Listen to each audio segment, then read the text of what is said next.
Don't know about you, Riku, but I love me a little bit of smack talk, even when it's a good luck, because you'll need it. But we're going to win anyway. Here are the two teams that you'll be seeing play here. Cut coming up against Sunlight.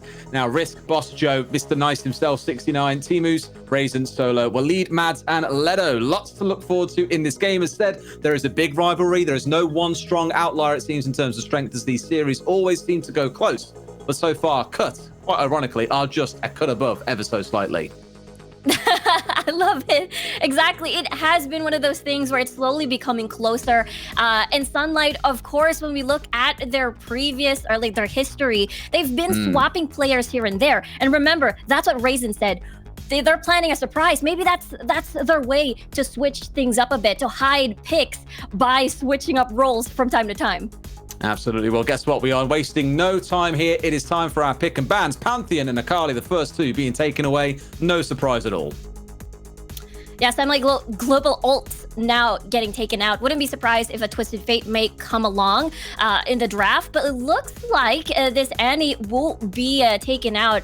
We've seen how the early game can be insanely snowbally, and I feel like Annie is one of the tools that makes that happen. I was looking back to what some of them played in the previous time these guys played as well. We saw a real mix of champions coming out overall. Varus was really popular for Sunlight. Cut played Kai'Sa in both of those games, so no doubt there'll be some prio and trying to get those in. The Evelynn was picked up by Cut the last time round as well, so not surprised to see that one banned away. And you touched on the Twisted Fate. Tons of sense to me so far, Riku. I know, this is a target ban, 2 target bans on against Boss, but he's going to fall back into the Xin Zhao pick, and this still enables that early game that Cut Esports is so proficient. Now, Sunlight, seeing that Cut may opt for a very aggressive composition, they go ahead and pick up something that can disengage for the team. Yeah, absolutely. The Braum there, tons of sense, stacking it up alongside the Kai'Sa, the same thing they picked in the finals last month. This is the pairing they had that got them that first game victory. It was a 2-0 back then. So maybe trying to go for a repeat on that and trying to snowball it into a win again today. On the other side, Corki being picked up a little bit more safe. If that is going to be in the mid lane alongside a Nami. That was one again that Cut opted towards last time around these teams played. So again, it's making a lot of sense so far. I know this is a pick where they can just initiate with a tidal wave where the rest of the team from Cut can just catch up. In the meantime, though, Sunlight will pick something for the top lane. And I feel like this this jungle and top lane pick can basically spin out of control once the conditions are set. So it will depend what Cut decides to pick up for top side. And this Camille means this is a challenge. They're not picking up a Garen. They're not picking up a neutralizer. They're going to pick up another duelist as well. The engage potential they've got already is looking a little bit insane, being completely honest. You imagine that Camille going in with the Hextech ultimatum followed up by the Xin Zhao. And even then, knocking everyone else away, so there's no one to be able to protect the isolated target. You're most definitely looking towards the Kai'Sa, because I'm looking at that whole lineup for Sunlight and just thinking, there's no one on that team you really want to get onto except the Kai'Sa. Exactly. This is, the late game insurance that Sunlight will bank on. And at the moment, they will heavily rely on the Galio, just visiting the top side of the map, making sure that they give the Renekton a very, very easy lane. Absolutely. Well, I'm told our game is ready, so let's get into it. Game number 1 in this best of 5 is ready to get underway. Cut versus Sunlight. Only one can win at the end of the day. Let's see how game number 1 goes down. And this is the setup that we're seeing. Waleed, I believe in day 1, was on the Twisted Fate. Now he is going to be settling at the top portion of the map with this Renekton. So most of the action coming from Sunlight will come from mid, jungle, and top side.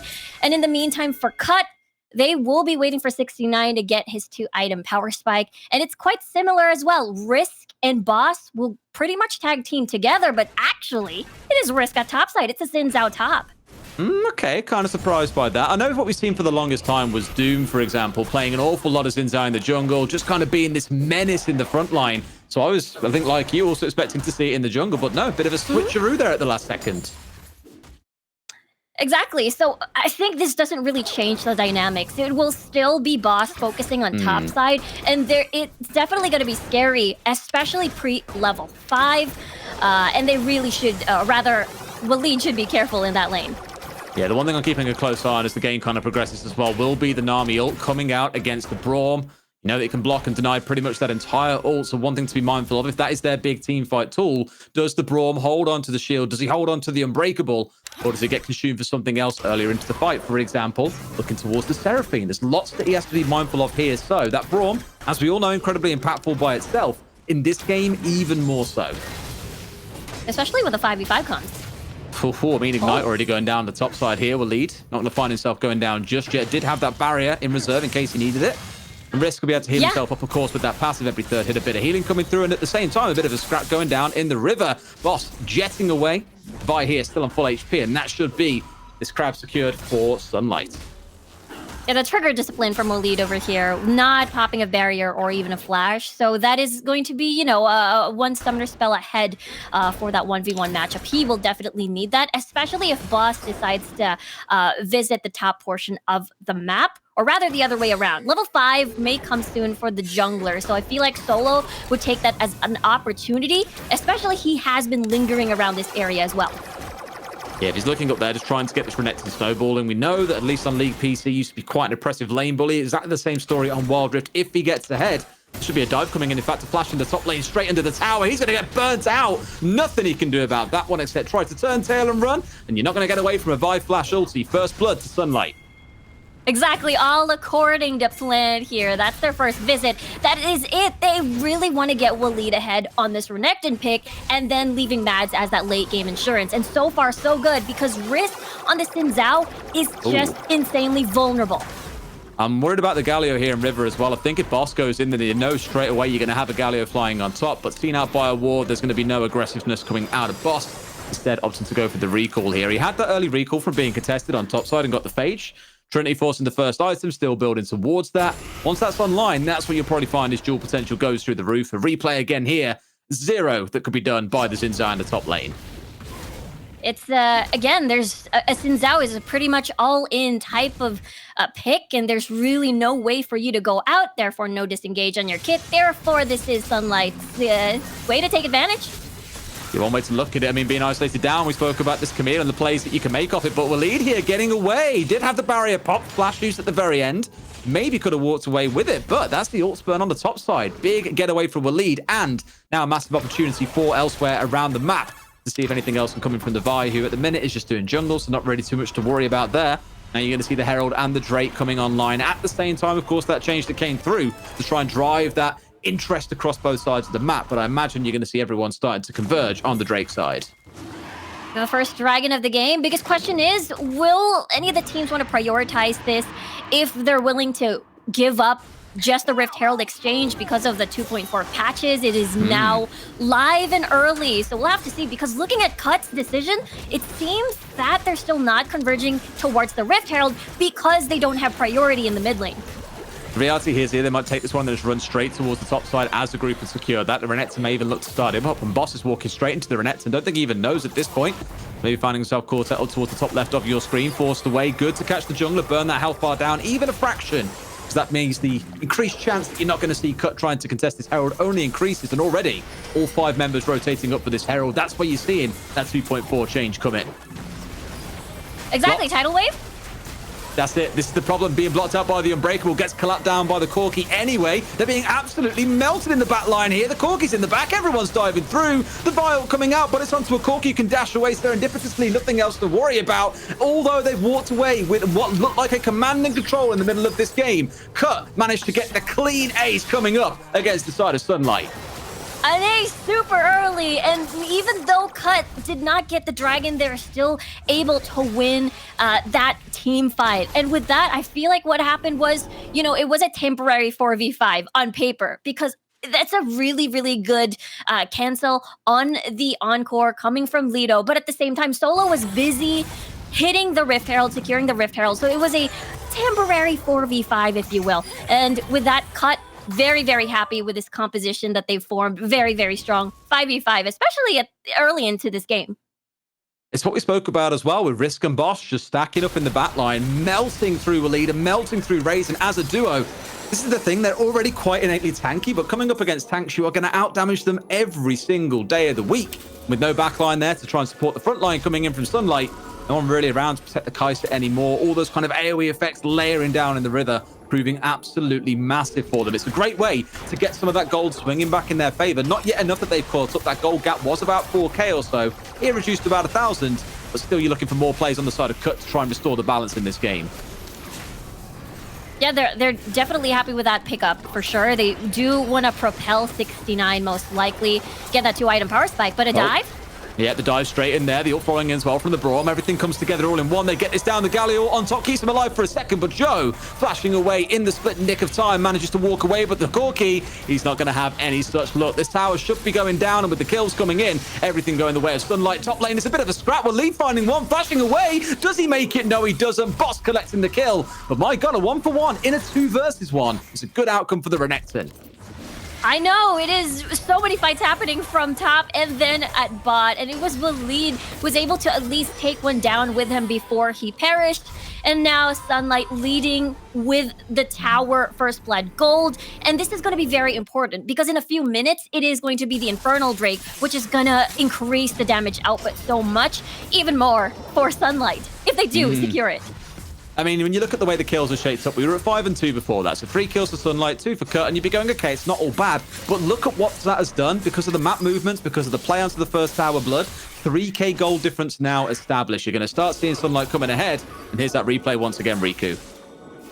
Yeah, they started by taking out the support immediately from Cut, so there's not a lot of heal to work with for 69. Really good encore coming from Joe, just to stop the onslaught, just to protect himself, but unfortunately, 69 wasn't near and wasn't able to retreat for himself.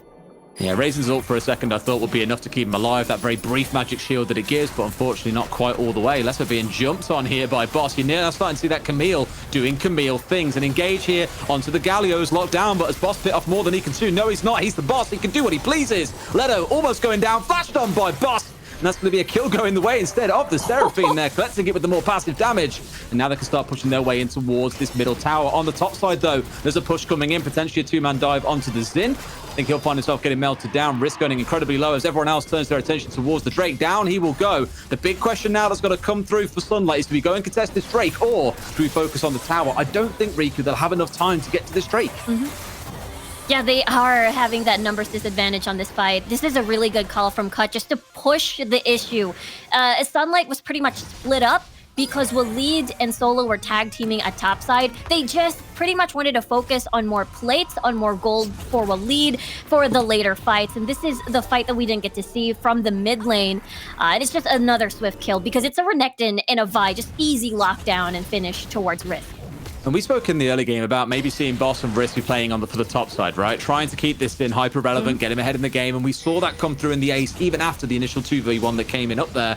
Now what you're seeing is Solo and Waleed really looking to punish this Xin Zhao. Get Risk out the game, shut him down and put him behind. Not massively behind at the minute, so he won't complain too much. But that topside focus really shining through for Sunlight. And that's where you're seeing Cut, I think, really starting to pull themselves ahead. Because despite the kills now being almost dead even, Cut have grown that gold lead, to 5k ahead.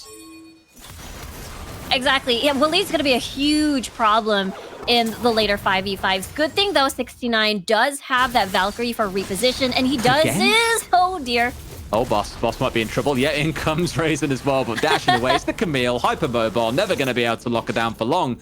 And 69 has come up to join him here as well, so clearly looking towards the Baron that spawns in the next 10 seconds. Not looking to do it right now. There's absolutely zero chance they burn it down in time, I don't think. But its attention towards that top side will be ever present, as on the bot side, it's Solo once again going in. Risk being burned down, but oh, he can't solo him. This is why you need Waleed present, my dude. Can't quite kill Risk, and that's a good start, I guess, for Risk to get back into things here as the engage comes through in the mid. Again, all blocked away by the Braum. Twice this game. Fantastic so far. Can they turn this all the way around, though? Mads dashing into the hot territory. 3 around him on either side, but still managing to walk away with enough kills into the back line. It's Risk burning through 1. Can he burn through 2 or 3? Being popped down the bottom side. Similar sort of story. Waleed a little bit too tanky. Risk does walk away alive, but it's a 2 for 2 at the end of it. I was about to say that the composition of Cut seems to be prepared up against a snowbally Waleed on the Renekton. But the thing is, if the fight is split up, which what we've seen earlier, Waleed was taking down names one by one in the back line. No, I mean, Cut's composition does have this double support, so you'd think the peel will be enough. But what happened there is that they were separated and basically wasn't able to utilize that, setup.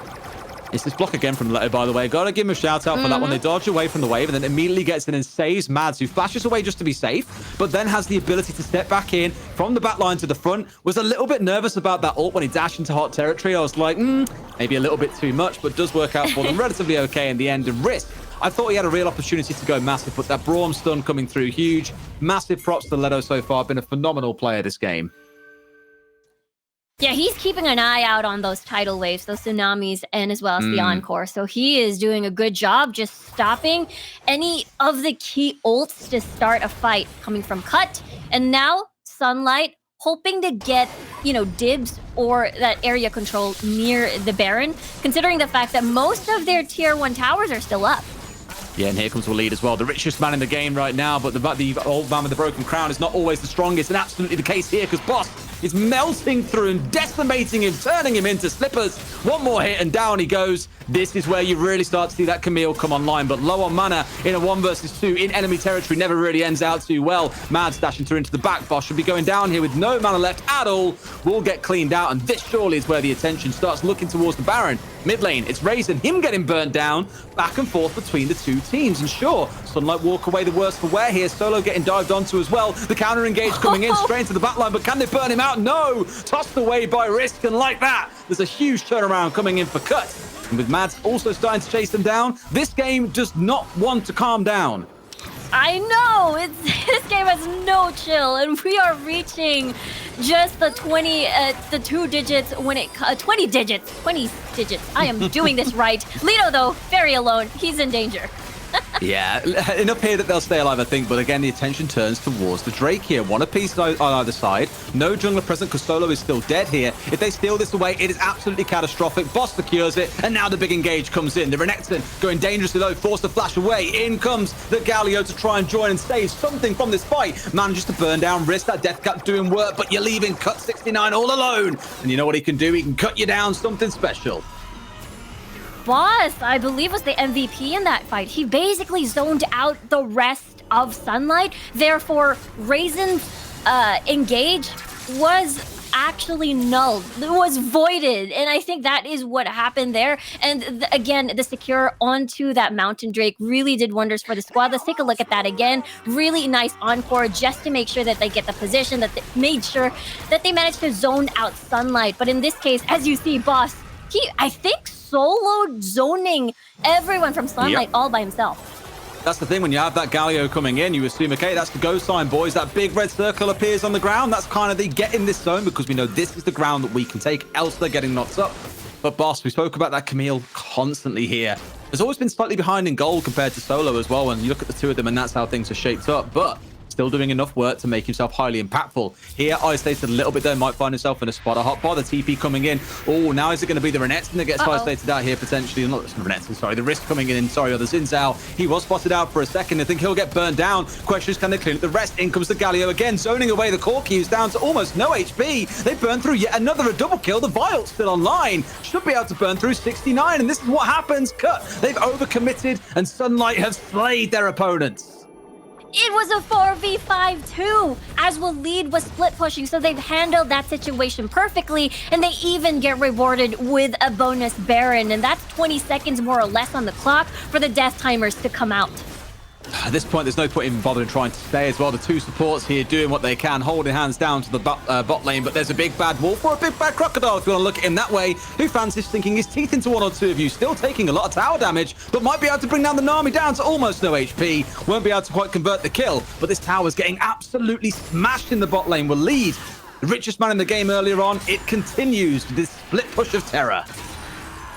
Exactly. There is no one that can deal with him except for Boss. So once he saw that the two supports are just left, Joe and Timu's on the Nami and the Seraphine, he knew he could take them out. He knew that he can capitalize on the Baron buff. And look at that. It's pretty much the bottom inhibitor tower is one blow away. Yeah, the damage has been done, right? And at this point, you're going to send Waleed up towards the top side with that Baron buff in hand and just say, look, go and sit top. We'll take mid. We'll siege bot. And with that split attention for Cut, they're going to really struggle to make anything happen unless they can go for a hard engage like this one. Mads finally being isolated out as the Kaiser in this game. Instant Zhonya's comes through, and Boss can't do enough. The front line from Sunlight, a little bit too deadly. No one able to get into the backside, and that should be easy enough to see Boss going down as well. A good flash away, taunted on by the Galio. The shield keeping him alive, and here we're going to see the Galio falling down. Good start to the turnaround for Cut in the back line. One more falling down. In this case, it's Solo going huge onto the Xin Zhao. The kills coming in either side. Currently looking at a 2-for-1 for the side of Sunlight. The question is, how much more can they push with these low health bars? Yeah, Cut was so torn. They were looking at the fight in front of them, and at the same time looking at top side. Waleed was split pushing again, and they clean up the plate of Cut. Look at the base; it's practically open. It's absolutely in tatters. All 3 towers down. Super minions pushing every single lane, and you've got to be asking yourself for Cut, where is the way back into this game? That apparently the back of a tidal wave is the one. Boss again going in for an ult, but you're going onto the tank here. Mads low HP in the back line, but still relatively untouched. Can he do anything about it? Well, Leeds in there. Manages to slice and dice his way through one. Can he find the next? No, he cannot. And Mads, you're in a bit of trouble, my madman. Let's get out of dodge on this one. Will keep himself away. Solo arrives for a little bit of support, but a small bit of solace coming in for Cut. Enough to turn the game around? I don't think so. Yeah, this is looking to be, Sunlight with that 11k gold lead. They're pretty comfortable on this game, but Cut now has to play intense defense with their base open. But now 69, though, lurking around this corner because the Infernal Drake is being soloed by Solo. Yeah, Boss has gone back as well. It may be a spot that could have been a potential steal. A TP coming in off to the side from the Xin Zhao. They really want to fight on this one as well. The question is, what can they do? Apparently, it's all in onto Mads. Super low, going to find himself with no Zhonyas. Gets eviscerated from the fight. Solo turning tail and running away. Boss into the backline onto him. Who wins this one? It's the Boss man. And in the mid lane, another kill comes through. They've done all the hard work here. They've killed pretty much everyone on the side of Sunlight. Will be able to secure the Elder. But the question is, look at the base. The tidal wave coming out to try and keep it alive. Can they finish it off in time? They should be able to here, and then it's going to be everyone on point defense. Now they're forced to just back away. At least, though, for Cut, they have secured the Infernal Drake, the Air Drake, rather. The Air Elder Drake. It's just such an intense game. Look at Waleed, though. He actually, very curious to see whether or not he bought teleport boots just to see if he can sneak his way mid-fight later on. But let's take a look at that replay once more. Again, remember, all the gold went to Waleed. So if Waleed is not present, basically 50% of your damage is gone in this composition. And Cut basically took advantage of that, especially Boss has been getting a lot of impactful kills so far in this game. You've just encountered the individuals there, Boss and Vrisk, who spoke about that duo all the way back at the start of the game, just ripping through their solo engagements. This is why the team fights, I think, work out so well for Sunlight right now. They're far enough ahead, or were. Let's not forget, they were about 10k gold in the lead. We're now down to just 4k. So despite Cut for a good while looking like there was no way back into this when that third tower fell, they're really trying their best to keep this one going alive. A 1v1, Boss doing what Boss does best, going for a 1 versus 1. The Sterex comes out from the Renekton, but he's looking pretty low. And I was going to say for Boss, you want to be careful here. We've seen how fast Sunlight can rotate throughout the game. Whether or not it's going to be the Galio joining in or just the rest of the members playing catch-up. You stay too long, you might find yourself getting burned down. A 69 being caught out, and that might just be it. That might be the pick that wins this game for Sunlight. Let's see what else they can achieve. They can turn towards the Baron. They can push for the end. Apparently, their go-to solution is going to be the Baron. That's 40 seconds on the clock before 69 comes out in the base. It's their 1v1 at topside, apparently. Oh, again, I mean, Boss, we keep on speaking about the overextension. Here, getting himself burned down, has got the GA on side, but my God, he's melted. He's burning through them. How has the man not gone down? The GA is still in one piece as they're all trying to swarm around him and his teammate. Now arriving for backup. You're going to find Lelo getting himself burnt through. Don't tell me Sunlight throw this game here and now. The super minions in the bot lane are piling in a Solo. Not quite getting soloed. He is solo against 3. Should find himself getting burnt out here by the team. Indeed, they shall. And now again, it's all points back on defense. Waleed, the only man left standing. What is happening? It is Boss is basically unkillable in this game. The HP bars are incredibly deceiving, but when Timus and Joe joins the fight, they just basically... Oh no. I mean, okay. He's now on a stagger respawn, let's not forget. You've got Lelo and Raisin coming up along with Mads in about 10 seconds or so. You've got Solo at 25, Waleed at 45. If Cut press on to win this with all 3 towers down, the world has lost all sense.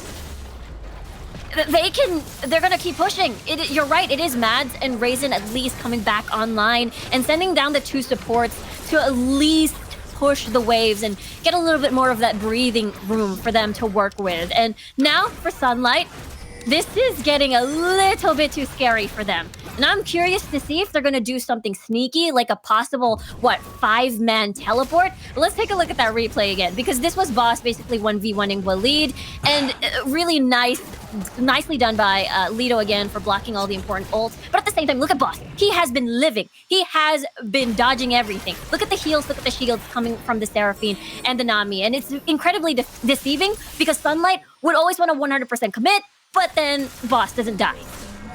It's honestly insane how much work he's putting in. Now just over the 20k gold mark. Oh, the man's making absolute bank in this game. And now they're trying to push for the end potentially again. All these towers are down. Leto having to flash away. Ult comes in from the Seraphine, connecting onto no one. The Renekton being ulted out by Boss, who is well and truly taking charge of the situation. One more being burnt down. There is no way. There is just no way, Riku, that Kurt can do this to them. Hearts are breaking. The Sunlight has become Moonlight. It's the Eclipse setting over the Sunlight team. Cut, reverse the game around and take the win.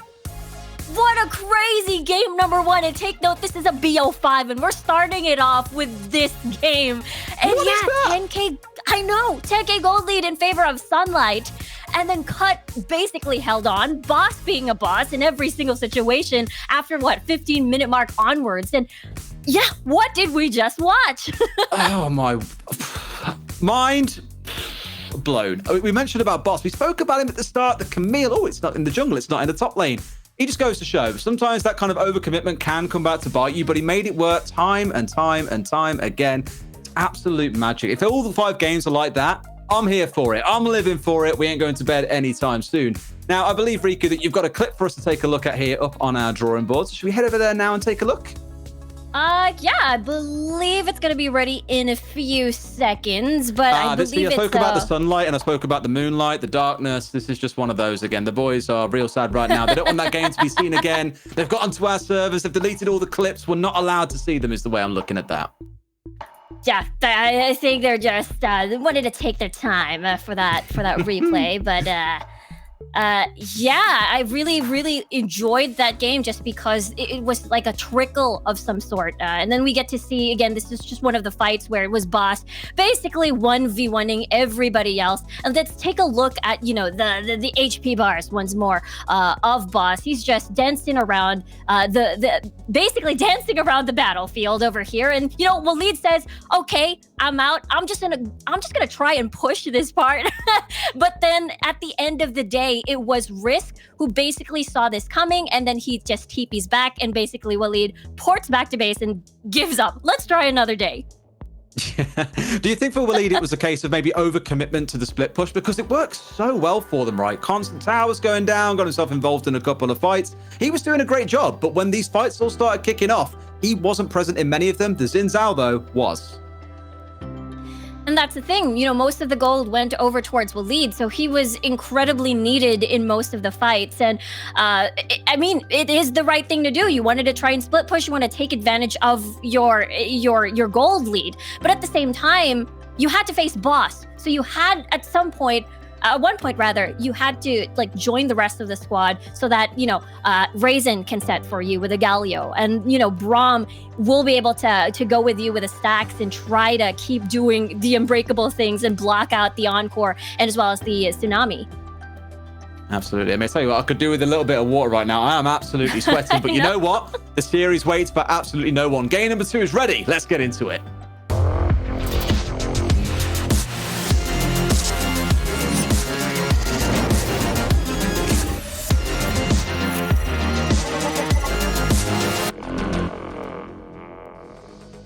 Well, fresh off the press then, game number 1 going the way of cutting what was one hell of a magical turnaround for Sunlight. It turned into a little bit of an eclipse and there was none left to be gracing the fields here. Let's see how game number 2 plays out. Again, same team stepping into this one. We spoke about the split push. We spoke about the TP plays coming out of the side of Cut. I wonder what Sunlight have got in store for us in game number 2. This is basically setting the tone. We are feeling the possible full-on game 5s here. And I feel it coming. I mean, last time it was Cut, it was able to get that 2-0 in the June finals, I believe, up against Sunlight. But I feel like this time around, it could be different. It very well could. Look, we've seen how close it can be. That first game was a real upside-down, turnaround, 360 story. You just don't know which way it's going to play. Speak to me about some of those picks in that game, though. You reckon there might be a bit of a change around this time? Yeah, I feel like Camille ban. I feel like for Sunlight, they'd rather give up the Olaf because the Olaf is pretty much 50-50 on paper. Even during the Wilder Icon series, easily shut down. Especially there's so many great picks open for disengage, like the Braum, maybe the what do you call this? The Gragas as well. So there you go. Sunlight removing Camille right off the bat. Fun story. So far, in all of the Origin series across all 3 groups, Gragas has been the most picked champion across all 3. So I'd be very surprised if we don't see him at some point stepping in for a team that, very comfortable with him. Wouldn't surprise me in the slightest. But you're right, seeing those bans coming through alongside the Olaf, the Annie there once again. Clearly Cut, just not wanting to play against Sunlight's Annie. Yeah, just want to shut down that early game aggression. And for Sunlight, this is an all-3 focus ban on Boss. Even the Evelynn. I believe Boss used the Evelynn back in the finals as well for last month. So now, curious, Cut will now remove Twisted Fate up against Sunlight. It's honestly unbelievable. Looking at the way that's shaped out there, the man getting all 3 bans drawn against him, the fear of God, the fear of Boss being stuck into his opponent's head. Let's see how the picks come through. The Akali, which was banned away in the previous draft, going to be the first pick coming through, and that Renekton once again making an appearance. The main concern about the first pick, Akali, is because Cut can pick Braum, can pick Gragas, can pick all of these heavy disengage that can immediately punish an Akali when she goes in. So this is exactly what we're seeing right now. Cut falling into this Renekton, Sunlight taking out the, the Vi with the Renekton Vi combo that we saw in the earlier game. Yeah, absolutely. I mean, the Vi was pretty pivotal for solo at points as well. We spoke about the work they were doing as a pairing. Often sometimes burning through, at least trying to solo lane the risk on the Xin Zhao. Didn't really always go to plan, but appreciate the attempt at the very least. Good knockdown potential. And then they also got the Garen coming through here as well. So you'll see that Akali most likely playing in the mid lane. That's Seraphine being locked in once again by Cut. And the Corki again making yet another appearance. Yeah, this Corki went to the different route now. It's not the 2-item power spec that we saw earlier. It was the 2 new items, basically the Essence Reaver and the Solari Charge Blade. So definitely want to see that more in action in our game number 2. And speaking of Solari, we're going to be seeing a Leona that has been constantly buffed in every single patch, now with more armor and more magic resist. So this is an incredibly scary composition so far from Sunlight. There's kind of become a bit of a meme almost in the Wild Rift community where it's how many times has she got to get buffed before she gets played? The answer is now apparently tons of CC in that front line. The lockdown potential there along with the Vi. Don't even want to think about it. And on the other side, the Shyvana that we saw in the previous finals. So you maybe look at that and go, not too many Shyvana players in the world. There is on Cut. Yeah, that's true. I mean, even in the Wild Rift Icon series, haven't seen a Shyvana as well from summer up until to the current fall season. So this is going to be a very, very interesting game for sure, especially, Sunlight wanting to get back into this game, get it into 1-1, especially with that 10K gold lead from game number 1. Well, let's see if their mental manages to hold on. Game 2's ready. Let's get into it. So, big thoughts, big focuses in this game, Riku. What are we saying? What is it you're looking out for, especially in the early game? Yeah, right now, I feel like Boss decided to not opt for the usual pairs that go well with the Renekton early game, just because Raisin is now on that Garen, so he's a big neutralizer, basically denying any sort of lane early kills coming from Risk. We've actually seen where Garens would win over a Renekton pre-level 3, pre-level 2, so it's all about managing the lane and making sure that Risk will not be a bully in the in that top lane. Obviously worth mentioning, in the finals of last month when Cut played against Sunlight there and won 2-0, we did see Boss stepping in game number 2 onto the Shyvana. So Evelynn game 1 and across onto the Shyvana in game 2. So although we look at this and maybe think, well, it's not quite the hard engage or entrapment that you get from, say, the Camille, the real duelist, if Boss starts getting ahead, Shyvana can be one of the most oppressive champions in the game. Incredibly fast, able to melt through you with a percent health damage as well. There's just so much that really stacks up in your favor. A couple of levels ahead, for example, you'll have to keep a real close eye on the mid game, even more so because it's Boss playing it. Exactly. I mean, Sunlight really did focus on Boss in the pick and ban. So we're now seeing this on the board. Meanwhile, for top side, look at Raisin. He's pretty low, but good news, he does have barrier and as well as flash. I'm always nervous about this top lane scrap as well because it can be so explosive. We saw in the previous game, level 1, level 2, it was a fight, and we're seeing that come through right now. The shield coming out from both, the barriers being popped, and of course with no ignite, neither side going to find themselves being burnt down. But just like in the previous game, level 2, level 3, these top laners really at each other's throats. Yeah, especially for Risk on the Renekton. He wants to take advantage of that level 3 spike in the lane. So good news, at least there will be no visits from the junglers. I feel like Boss will just going to be focusing on, again, farming. But for solo, it could be a different dynamic. Oh, the catch comes through. The flashes come straight off the back of it as well. No flash on the Seraphine. That's the easiest first blood you're ever going to see. The level 5 being hit. Now going through onto the Shyvana. The heal comes through. Boss will make it away. The question is, how deep can they go before getting punished? There's 4 of them in here. A re-engage from the Leona. This could be 2 huge kills coming in for Sunlight. Not quite a third, but that is one hell of an invade. All 4 members stacking up for that one. Yeah, look at Lido. He is, what, half HP after tanking 2 instances of the Zenith Blade engage. And basically, he just survives everything. He used the heal, but still, at the end of the day, we're seeing the changes from, what, the Zenith Blade range buff from a few patches back, and now his MR and armor buff. It's like you look at those changes and think, okay, well, it's a few hundred units. It's not like nothing massive. The instances like that where you still manage to catch on to them as they flash away, those are the exact examples that can snowball the game completely against you. Really big catch coming through, especially after that initial flash away came in. It's always the worry of being a Seraphine in the early game is you aren't particularly mobile. You can get melted down incredibly quickly, and the ensuing scrap that came out afterwards. But we saw how that boiled down. Cut biting off maybe more than they could chew there, Riku. Exactly. This is a pretty squishy composition coming from Cut, of course, except for Timu's to some extent, I suppose. And for Sunlight, they're definitely going to be happy about that pickup, and they will definitely utilize it, especially the first Drake is Infernal. They would want to contest that one for sure.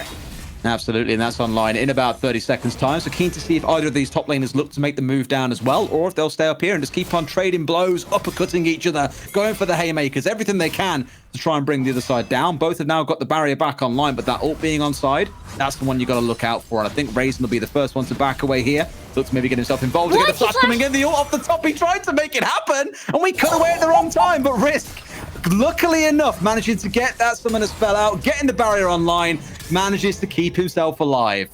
That is insane! The Raisin just tried to deceive Risk, but now Risk can't go back. He will have to respect that Raisin is still there. Now a 4v4 on the Infernal. Leto straight away as well, right in the front line. The ult's piling in there as well. Straight away, the Shyvana being burned down. The heal coming through, walks away alive on this one. In comes the Akali off on the side as well. Waleed being completely melted out as Mads came zipping in at the same time. But unfortunately, a little bit too squishy to deal with this one. No one on the side of Cut going down. Yeah, they're still able to kite that out. Especially Sunlight, it felt like that was gonna be their fight to win, especially the fact that Risk wasn't present in that fight. It was actually a full-on 3v3 because the mid laners were still pretty much trying to walk in. Actually, no, it was Mads not present in the entirety of the fight. Over, yeah. Yeah, so they will definitely lack in the damage department. They will heavily rely on Waleed, but I feel like it's not gonna be enough. No, it was unfortunate for them, but hey, Lelo in the front line as well, and the Leona not giving a crap about that one, was like, hey, I'll fight this all day long. I'm a big tanky Leona, come at me. Almost a catch in the mid lane coming through too, but Cut will still walk away with all 5 alive.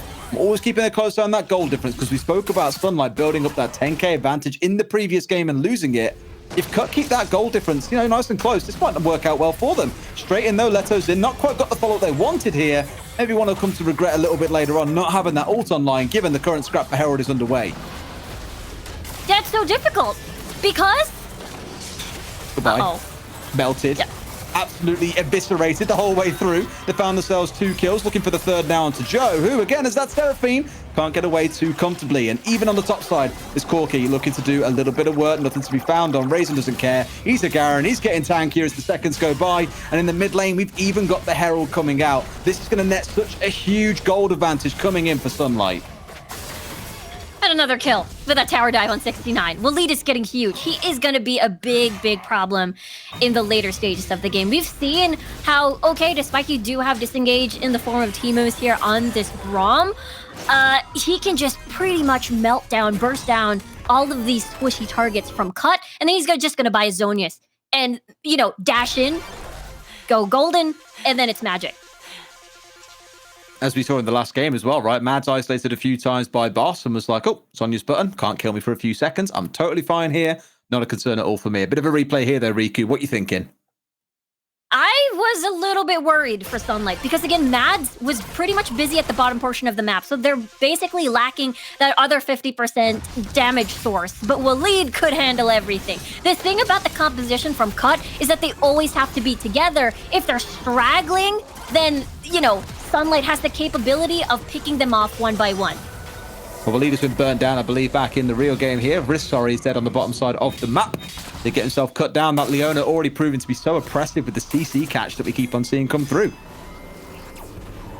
We'll have to see, as Teemos actually wasn't able to go back. He's just going to get melted. He's done. He's absolutely done. I mean, does bring through the stone plate, fine. But then having to flash away from Raisin. Oh, no. Boss! Oh, Boss! No! You'll be asking questions about that one later on tonight, my friend. Now he's on the run. It's going to be the Akali going in for the meltdown. Unstoppable coming in for Waleed. Oh, man. That'll, if it had gone the right way, completely different conversation we'd be having right now. I know, it could have been, you know, a kill for Boss, but unfortunately he was sent back to base again after spawning back home, and Waleed gets a bonus kill, basically after getting Teemos' life. And in the meantime, 30 seconds on the clock for the next dragon to spawn, and so far, top lane getting pushed by Sunlight, so they're gonna have a little bit of difficulty in securing the objectives at the opposite portion of the map. But of course, we'll take a look at that again. That unfortunate ult coming from Boss.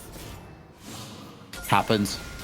And one of those that you look back at, I mean, 69 got away and then found himself caught out regardless. He's still dead even in this case. So I think 69 at this point is spending more time dead than he is alive as the push comes in from Sunlight. We've seen this time and time again, that gold lead ballooning to over 11,000. Solo's not quite done. Realizes, okay, it's Braum is quite tanky. Don't want to commit to that one too far. Joe looking to get involved. He's been very quiet so far in this game and could do nothing to bring Solo down.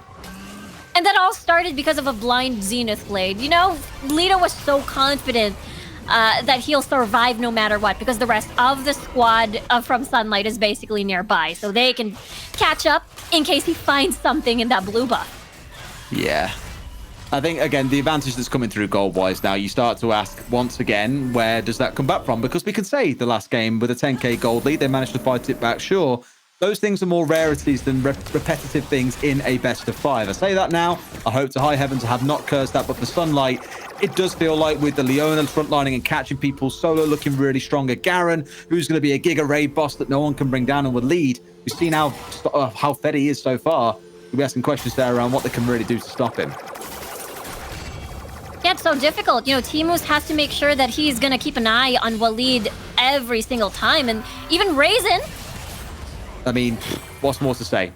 Caught out there, had the ult to get away, absolutely blown through by these two on the top side. Divine, the Garen now looking to go in for the dive. Silencing out initially coming through onto Joe's. The ult comes out, catch them to the Garen who's taking a lot of tower damage, but it is a Garen. Pretty darn tanky, should finally find himself being burnt out. In a second, here's the Corki, goes in deep and will finally melt through that thick hide of his. Now it's Solo trying to walk his way back in a 1 versus 3. It's Waleed, catches onto the one but can't find the second, gets the execute through on the backside. Now finding himself inside the stealth, goes through. Can he get the Zonias up? I think he's got it at this point. And the 69 going dangerous. Can he burn him out? Yes, he can. He's got all the way through, but finally caught out by the Winter's Fight. But not before he brings down 2. Waleed's target prioritization is insane. And he basically was able to maneuver around that 1v3. He's able to take 2 down before he fell. And I feel like that's a huge win. He is very, very huge in this game. And I don't think Cut has an answer to deal with him. Oh, boy. I mean, at least in the previous game, you could kind of see the bounce back coming in. You could see the possibility for the champions to really start to shine. In this game, again, I just feel like the advantage is so heavily with the side of Sunlight. When you look at these late game comps, the Shiv we kind of had some question marks over. We knew that it was Boss, and we've seen what he could do in the previous game, but here it's not quite shining the way that we'd like. Yeah, it's not exactly what we saw, that like a pick that can sort of propel the side lanes or any of the lanes. It's very reliant on having to get the space to try and farm. But in the meantime, Sunlight having a field day right now. They might actually collapse the top side. I mean, look at the goal difference for a start as well. You can see what that looks like. It's Risk isolated out and should get himself completely melted through. Sure, Boss is doing a little bit of work and ults himself away, but that ult has been used defensively so much this game. In Consolo going to finish off Risk in the backline. Great ult there to get through. The ult coming out of the Seraphine. He's in the backline, getting melted down. Still alive, at least for now, finally getting finished off, but the rest of the team have played catch up. That Leona catching one, raising into yet another. They're going to burn through the final members of Cut. Only one is left standing. It is the Braum. 4 more left alive. They can look towards that mid lane inhibitor if they want, or even turn their attention towards the Baron. They're going to be happy just taking this tower as well, just create more space between the objectives, especially the Baron.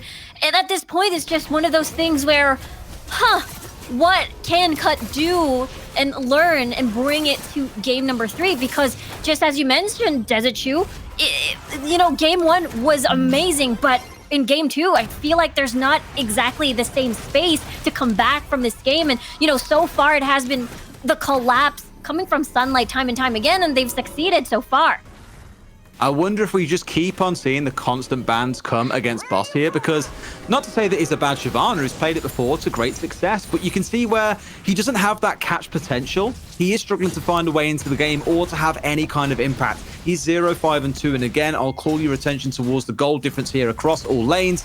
And Boss, he's like a guy who's had a little bit too much in solo queue here, finding himself on the split push. He goes, I've got the tower, but's going to find himself out the game as the Drake respawns. Guess who should be taking this one, Riku? I pretty much guarantee it's going to be Sunlight. Especially Waleed is already making his way towards the bottom portion of the map. Let's just say Lido is already half HP, but he's going to be pretty much fine and dandy.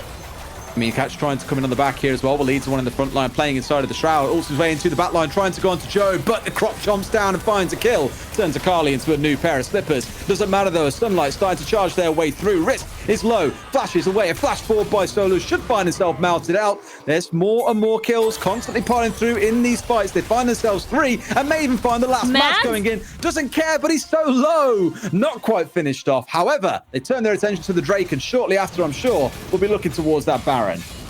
Yeah, that's the third objective already on the side of Sunlight. Yes, they will most likely go towards the Baron. They have enough space. They have, well, the death timers aren't exactly long at this point of the game, but at the same time, the lead that they have, even if Waleed falls first in the fight, they still have Mads to fall back into for that additional, consistent damage.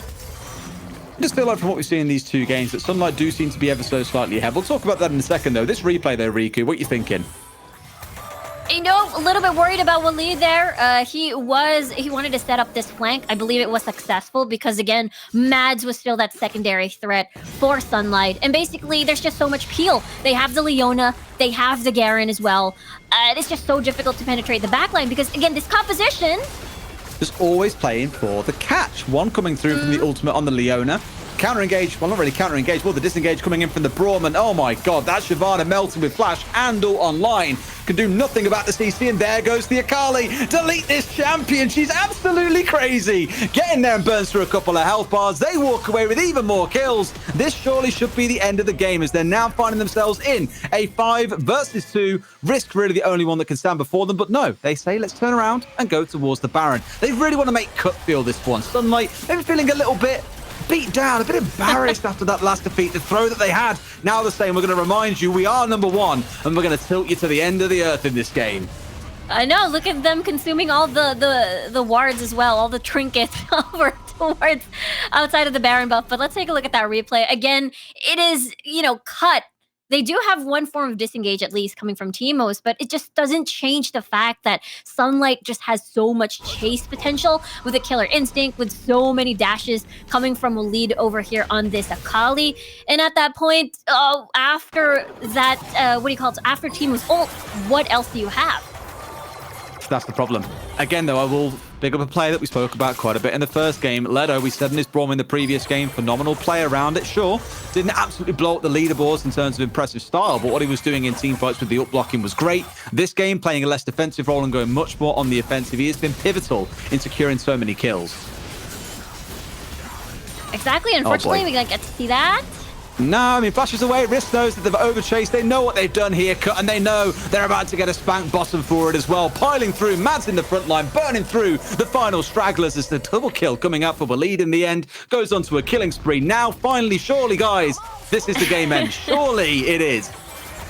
I'm sure, because Raisin is just standing on the base, just trying to be that human ward on the Cut's area, I suppose. But so far, yeah, they're going to do this. Actually, they're not going to do any 1-3-1 because they just want to fight. Raisin tried to ult. I can't remember who it was that died. I think it was Cut, 69, sorry. Ends up hitting it instead onto Joe because 69 just died so fast, even with the barrier online. Finally, we'll see Sunlight say, you know what? We've humiliated you enough. Let's put this game to bed and start looking towards game 3. It is a 1-1. We are going to be seeing a potential full-on 5 games in our BO5. And yeah, we talked about this. You know, Sunlight mentioned that they had a surprise in the grand finals. And you know, Waleed, game number 1, was the Renekton. He was at top side. And now he is on the Akali in mid lane. So he has been switching roles time and time again. And it has been working. It's crazy. Let's pull these highlights up, though, as we talk a little bit more about this game, because the one theme for me that we got so rudely interrupted by a fight in earlier on came down to me that Sunlight have been in control in both of those games. And sure, game 1 a big throw, but they are looking phenomenal in the early game at the moment. Yeah, this is basically where they shine. Sunlight's early game is just so huge. And remember, this is just one of those points where they didn't have the AD carry, so all the pressure fell into Waleed, and he made it work. He got a double kill off of this Rift Herald fight, and it basically snowballed out of control. It was crazy. Again, Boss, will turn our attention to him for a second here. These catch-based junglers, the Camille, for example, that seems to be where he really shines. These more passive ones that want to farm up for a little bit, can't have a big impact in the early to mid game. That probably needs to be put to one side, I think, but it's hard when he's getting so many bans focused against him. Exactly. You needed a team built around, wouldn't say a built around, but you most likely need the necessary CC to hold down targets whenever Boss decides to jump in. And I feel like that was one of the problems, I suppose, especially Sunlight's early game was just incredibly huge, basically did not give time for Boss to ramp up. Absolutely not. So at that 17-5 point at the 11-minute mark, I think by then we knew that on the side of Cut, they basically said, this game is done. It was running away from them. They were chasing down towers despite knowing they were going to be collapsed on. They were probably already thinking about game 3 and what changes they need to make. It's going to have to be those early game focused picks that has constantly stung them throughout the whole thing. For Sunlight, though, if this style of play carries on, I would be incredibly shocked if this series doesn't go 3-1. They've looked very dominant in both games. Again, we know game 1 kind of went against them. They threw it away. I guarantee you're not going to see that kind of lack of discipline really coming through again. Yeah, that's true. Maybe Cut will look into something that can, match the early game that Sunlight usually has, especially if they keep picking this Renekton. Maybe like a Lee Sin would be ideal. Maybe a Vi again, from what we've seen, worked. But again, the draft has been really great so far but for both of these teams, and really, really liking what Sunlight has been assembling so far, though. Well, you said the magic word there, Riku. You used the letter D at the start of a word. You said draft. Game 3's ready. Let's jump into it and see what happens.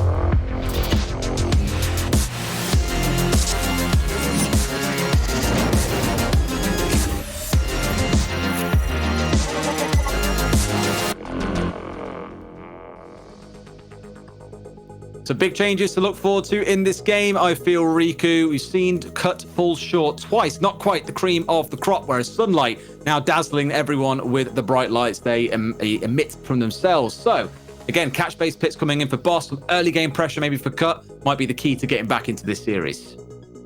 Maybe the other key from Sunlight up against Cut is just full focusing the bans up against Boss. So now what will Boss dig into his champion pool this time around, aside from the Shyvana?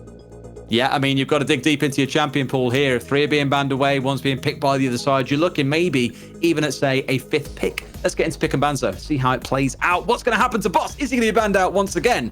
Or has he got something else in the back pocket that he hasn't yet showed us? I feel like the Pantheon is not going to get banned this time around. They want it open Never mind. Oh, Riku. Just as I said. Okay. Oh, Riku. They're choosing the safer route, I suppose. But that's just another one less pick in the jungle pool. Absolutely. Camille, what a surprise seeing that one come through. Sunlight, no, that's where Boss has been having a lot of success so far. Take it away from him and look to shine. I wouldn't all be surprised to see Cut first pick their jungler here as well. Knowing they've got that Prio, maybe you take the Vi away from Solo. Good pick potential coming out for Boss. Seems like a winning combo to me, to be honest. I know. Now for Sunlight, though. Looks like they're going to opt to just ban out the Akali. I think this is just one of those instances where, okay, Gragas, Galio, Rakan, Braum is going to be open. And basically, never mind. They want to just ban out the Akali. And now Boss's Evelynn now getting taken out. So biggest question is, what do they decide to prioritize? Especially that, again, I want to see the Olaf, but I was about to say maybe the Rengar or Kha'Zix could have been an option as well for the jungle pool. Would have been spicy to see that, but no, that Olaf being left open for the first time means that's 100% getting locked in. On the other side, the Lulu, the immediate response, stack on those shields, stack on the wild growth, keep that Squishy who's being targeted alive and well. The globals have been quite present throughout this game. We saw the Galio, for example. And here, the Twisted Fate coming through, being banned away in the previous matchup, is now available for Sunlight to take away. Yeah, I really like the approach coming from Sunlight. Usually when you see an Olaf, either you pick up a Nami, Seraphine, or a Lulu as well. So they want to take it out. And in the meantime, wouldn't be surprised with this pick as well with the Galio secure, because they do want to match up that semi-global ult from the Destiny coming from the Twisted Fate. Absolutely. On the other side, the Jarvan coming out. So again, good catch potential seems to be the go-to. And the counter to the Twisted Fate, as you mentioned, coming out with the Galio on the other side. The Corki, once more, incredibly present throughout this series. It's going to be picked up here for Sunlight. Yeah, so far, Kai'Sa will be the next best thing. I mean, it is your late game insurance, especially Cut opting for an Olaf. So there is a snowball potential. Is this an Olaf top and Xin Zhao jungle, or the other way around? Well, I guess we'll find out when we get in, but straight away I'm looking at that and just thinking, imagine when you've got an Olaf running towards you, you're going to have a Galio jumping on from the skies, you've got the Xin Zhao that can pile in from the side. There is so much. You are going to die in this team comp that it's not even funny. This is why the Corki is probably a really smart choice here as well, able to dash away. Got the Polymorph on the Lulu, the Wild Growth, the shields coming in. Lots of stuff to look around and try and protect that Corki. So for me, for Cut, that's the big one, but I'm already a lot more confident in this team comp. Just screams to me a bit more catch potential, more aggression in the early game. Yeah, this is going to be very exciting. We're looking into, for sure, Waleed either visiting the top side of the map early, come level 5, just to propel the Renekton. And I feel like that could be the potential play. And depending if that's going to be an Olaf, if it's an Olaf top, then the gold cards aren't exactly going to land. On a scale of 1 to 10, how excited are you to see if this is an Olaf top lane? 10. Very, very excited. I feel like it's an Olaf top lane. I'm glad you said 10 because the game's ready. Let's get into it and find out whether or not he is in the top lane or if he'll instead be in the jungle. Here we go, Riku, for game 3. It's going to be jungle. So now you are heartbroken because you were so excited about top lane Olaf and you've been let down by Cut. Oh, well. But it's still pretty solid. I mean, your aim is to have You are too happy and optimistic for me. Oh, well. But I get it, though. It's just one of those things where Boss just wants a better farming state for himself, especially that is the aim, basically, once you get the Olaf on board. And for Risk, though, we've seen this matchup before versus the Renekton. It is not going to be a pretty lane, especially you add in Waleed on this Twisted Fate. You add in a Jarvan 4, which is just so scary. Pre-level 5, the level 3 ganks can be deadly. You know what really kills me? I'm a jungle main when I play Wild Rift, and one thing that really always hurts me, if I've got a Kai'Sa in the bot side, they'll always put 4 stacks on and never finish the last one off to help you and get the extra bonus damage you get from a passive. I'm like, please just last hit in. I was watching there like, oh, is 69 going to do it? Is he going to help him fully? No, of course he's not going to.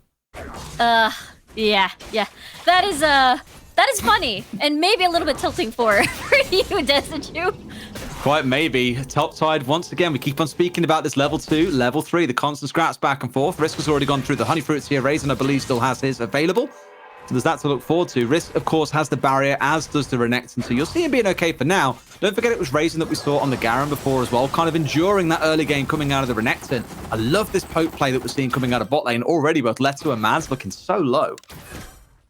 Yeah, pre-level 5 for the dual lane of Sunlight is going to struggle. Their range is incredibly limited versus the Nami versus 69 here on the Kaisa. So this is exactly what we're seeing. And the saddest news is that Mads' sustain source is just the Honey Fruit. And meanwhile, T-Moose will provide the heal and the shield. Oh, well, big scrapping river over the first Scuttle Crab. What a surprise there. The flash came through anyway, but he's dead. He's been followed in by the red card coming out of the Twisted Fate. And that already, again, this keeps on happening. I swear they always end up 2-0 about the 2-minute mark. Another 2 starting kills coming out for Sunlight. And that wasn't, that was a pre-level 5 move. And it's only because, Raisin was able to get that priority over the lane. He had more space to work around and visit the river side and help out the Scuttler. Yep, I mean, the fact they got both of them, it's the same in Game 1. Actually, they got double Scuttler in Game 1. Game 2, they got 1-for-1. I was like, okay, then there's a bit of a bounce back here. It's not the end of the world. And this part, I think Solo thinks he hasn't yet been seen, doesn't aware that he stood on a ward. How much time is he going to burn through here is the big question. You're not going to see the Olaf looking to come down, but I think the Galio might be considering it, at least stepping down into the river just in case. There's Solo now being notified that they do indeed know where he is. He's wasted about 30 seconds here so far, and I know it doesn't sound like a lot. 30 seconds in Wild Rift, quite a lot. Exactly, especially, Boss is still does have that information. That means he still has a little bit of wiggle room before anything else. And now Raisin's still having priority, but let's take a look at that replay over there. It is just quite unfortunate that Boss really has no way out. He even used the flash as well, but still fell to his death. You'd think that a Galio plus Olaf would be pretty good, but they had the numbers disadvantage at that time. Yeah, I'm always looking towards that pressure that's coming out of Joe as well. In the previous game on the Seraphine, basically non-existent as well. I think we saw maybe 1 or 2 ults in the game that did something. And when I say did something, I mean hit someone, not so much completely turn a fight around. Whereas Waleed on that Akali, that was a rocket ship. If in this game Joe can't get himself involved, which at least he can to a level, you're on the Galio, quite high in utility, but you're relying on him for a lot of AP damage in this comp, given it is their primary source. Yeah, I love that you brought that up. And he's just going to be one of those things that will initiate the fight. I mean, he is definitely your primary engager. Either he's going to Hero's entrance towards Boss, most likely. Destiny? Yeah, I mean, being ulted out, caught down, risk looking pretty low as Boss comes up for a little bit of support. At the very least, can get the slowdown. Does he want to try and finish off this Renekton going all the way in, but will they burn through him before he can kill anyone? They're so dangerously low, they will be able to find it out. 2 kills coming in for the Olaf. Something works out for them, and fine, they get some fight back. Now there's another scrap over this Herald. It's going to be the Galio. Joe finding himself isolated in the middle. Solo cuts straight through the middle. Blocks away the dash coming in. Flashes away. Joe keeps himself alive, at least for now. But here comes Mads. He's a madman in the back line. Going psychotic onto the Galio. Finishes him off and should be able to walk away alive. Leto finding himself slowed down here. Will keep himself alive, at least for now. That hit from the Kaiser, almost enough to finish him off. Will whimper away, but alive at the very least. Just still pretty alive, actually. Solo forced to use a flash and not as his flag and drag combo was on cooldown. And now this could be round number 2, but Boss isn't present. He is busy, destroying this Air Drake first, but this means Sunlight will have room to secure the Rift Herald instead. And this is what we spoke about with those patch notes coming in, that they're both now spawned at the 4-minute mark. It does mean it's easier to contest across the map, not just for the Drake, but also to look towards the Herald. Now, we've seen Sunlight constantly pick this up, use it to smash down that first tower, grow a 1k gold lead into a 3, 4k one. Where they use it next, for me, is going to be what really dictates the pace of this mid-game, what items they can buy. And let's see now how this fight played out once again. And again, the lower an Olaf is, the more dangerous he gets. And that is the reason why we've seen that 1v2 workout for that Olaf. And with that said, Joe tried to help. I believe he was out of range with the Hero's entrance. That's why I feel like if he came sooner, it could have been, Boss living through that ordeal after having those 2 kills. Yeah, as I said, Mads diving into the backline there on the Corki. You do have that ability. It's generally considered a bit risky to go diving in with the second ability to pile into the backline. But I guess when they're all trying to run away, just trying to fight to keep themselves alive, it's not strictly a bad time to go a little bit crazy. Keeping an eye on Joe once again, because at least he had an impact in that previous fight, but you can already see the level advantage in favor of Waleed, almost a whole level ahead. It's going to be him that you're looking for with a big impact here. There's the ult coming out straight towards the bot side. The Galio moving down to try and assist, but it's already too late. I feel they may have just burned through them all already. The Galio has arrived, but not arrived, but was able to get in range. Had no real reason to join the fight, though. They managed to just step back. Yeah, well, Lead has to be careful with his Destiny locations because you can get greeted by Timus's Aqua Prison, and I feel like that could potentially end Oh my God. disastrous. I mean, again, it's raising really low. Has to flash away, but gets dashed on to risk. The challenge was there from the wind becomes lightning, and now Cut can make a play in the mid lane. That gold lead only about 1,000 so far, and that's with the tower going down. They might just 5-man stack in the mid lane and force this one out. That will basically neutralize the gold lead entirely, and Sunlight, with that early advantage, the 2-0 they found in the river, those plays now completely turn to nothing.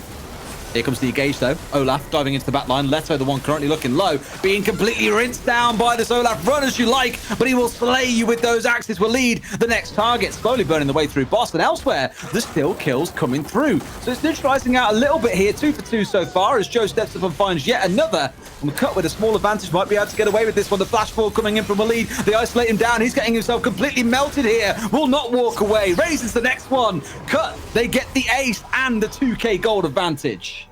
Yeah, look at Cut. Actually, look boy. at Boss on this Olaf. He basically 1v2'd the backline of Sunlight. And again, Sunlight's composition will heavily rely on them being stacked together. And if they're separated, Cut is just going to take advantage of that. It's the scary part, right? It's the way this is now going. We spoke about that early to mid catch potential coming out of Cut, how we might see Boss charging in with Joe ulting on top, risk piling in as well.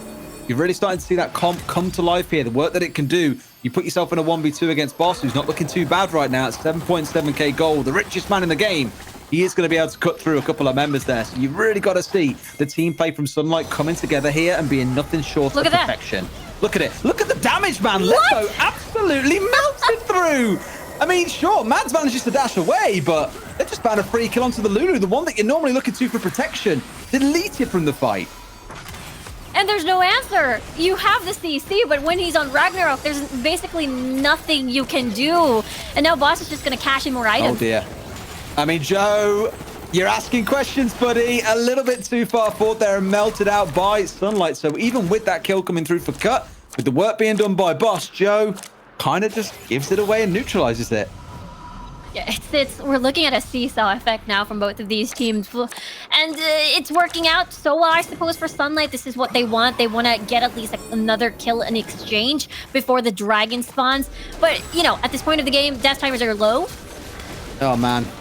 I mean, is it even worth talking about anymore when he does this? He's doing it for free so often. This is where Sunlight are getting a bit too comfortable, I think, and playing a little bit further ahead than maybe they should. We saw it in the previous game a little bit coming out of the side of Cut when they were kind of tilted by the looks of it. But here, he's having an absolute field day catching members out. In comes the engage into the back line. The tidal wave leading into the front charge coming out of the Xin Zhao. Health bars are melting on both sides. It's going to be the Xin going down. Sorry, Joe going down. My bad on that one. Now burning through the rest. Everyone falling on the side of Sunlight, incredibly low. 1 kill, 2 kill. Razor steps back forward, gets melted out, and then comes the ult from the Kai'Sa. No way does he get burnt through, and they manage to get through, and he walks away alive. They might even find themselves the Nami, and yet again, they do all the hard work and still find themselves bleeding members in the tail end of a fight. Yeah, no way that just happened. We thought that Raisin could have died from moving a little bit forward, but it was all his plan all along. He wanted to bait out the rest of Cut to keep chasing him under 2 towers and then basically get sandwiched. Let's take a look at this play. Timus with a beautiful tidal wave just for that choke point, and it's basically the rest of that extra movement speed for the rest of the squad from Cut to join in Boss when he activates Ragnarok. And with that said, Sunlight basically has no choice but to run away, and their only option for disengage is just the wild growth. Oh, look how low he is as well. Walks away with a slither of HP. I mean, look, we've seen a few crazy plays coming in from Mads, but 69 really putting himself in the mix there and saying I've got some damage to do of my own, but not quite managing to do it with the same flair. Again, I look towards Boss on that scoreboard at the bottom of your screens. 11,000 gold. The closest competitor on the other side is the Jarvan at currently 6-1.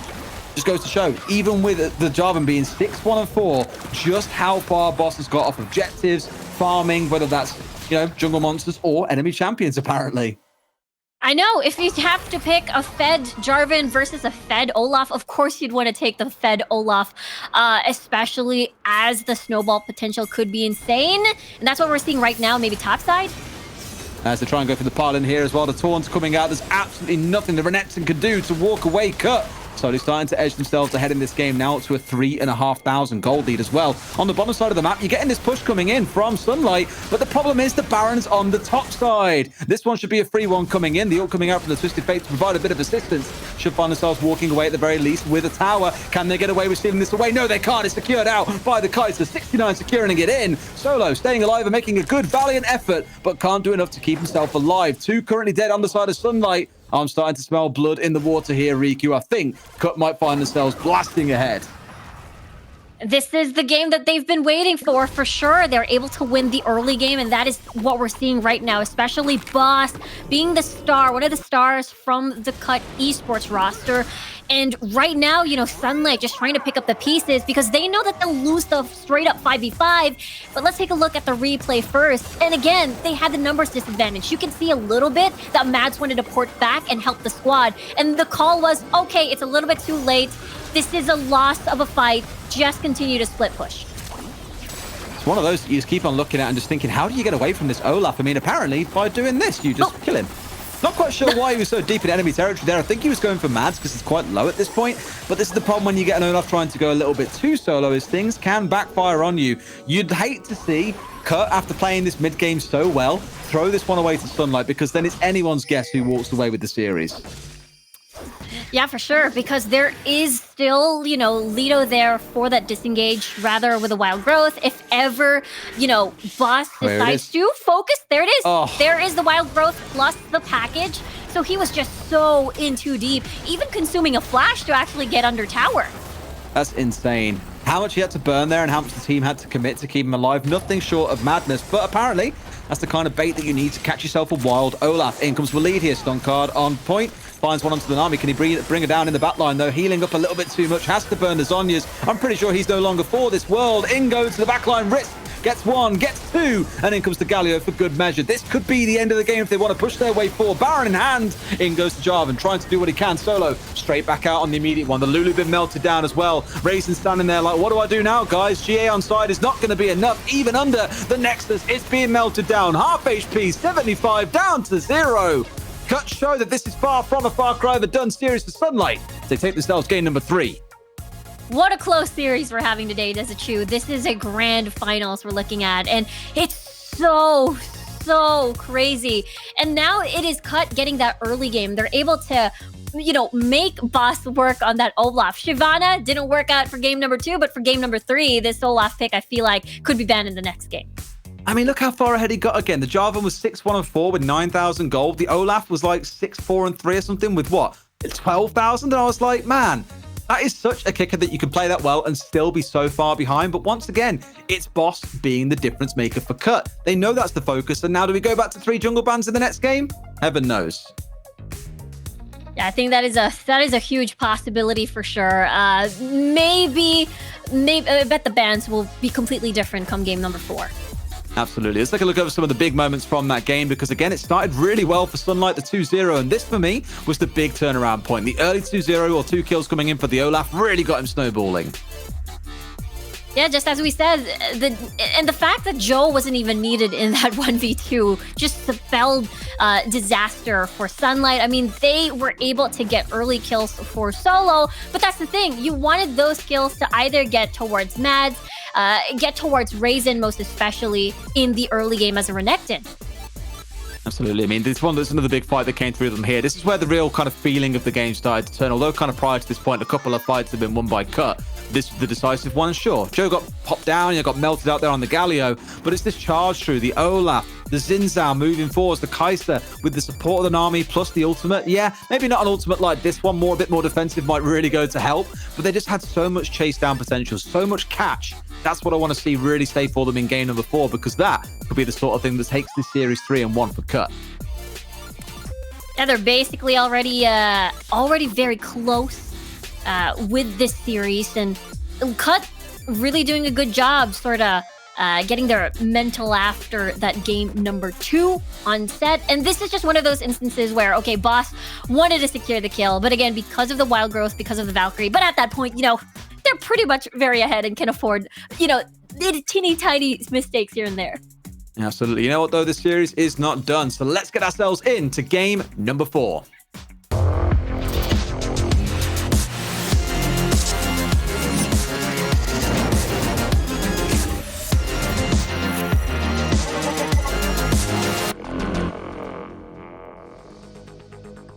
Game number 4 it is then, ladies and gentlemen. Cut currently up 2-1 in this series. Boss showing that he's really living up to his name here and being the boss of the Rift. There's going to be questions to ask on the side of Sunlight here, who are getting early game advantages but can't quite get it over the finish line. Pick and ban is ready. Let's get into it, Riku, and see if we're going to see that fabled 3 jungler ban.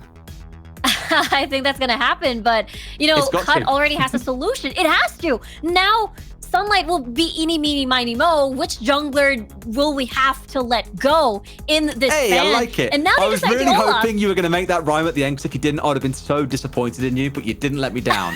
Shout out to you. I didn't let you down, Nezuchu. We're going back to the ban. It's going to be the Pantheon. Cut just wants to remove this right away. Now, for Sunlight, this means the Camille could potentially be open for Cut to pick up, unless Sunlight picks the Camille because they are, you know, on blue side. What are they going to be riding on here as well? Yeah, I mean, you're forced to take that Camille first pick if it is left open, but I wouldn't be too surprised to see Sunlight ban it away. Absolutely. It terrorized them.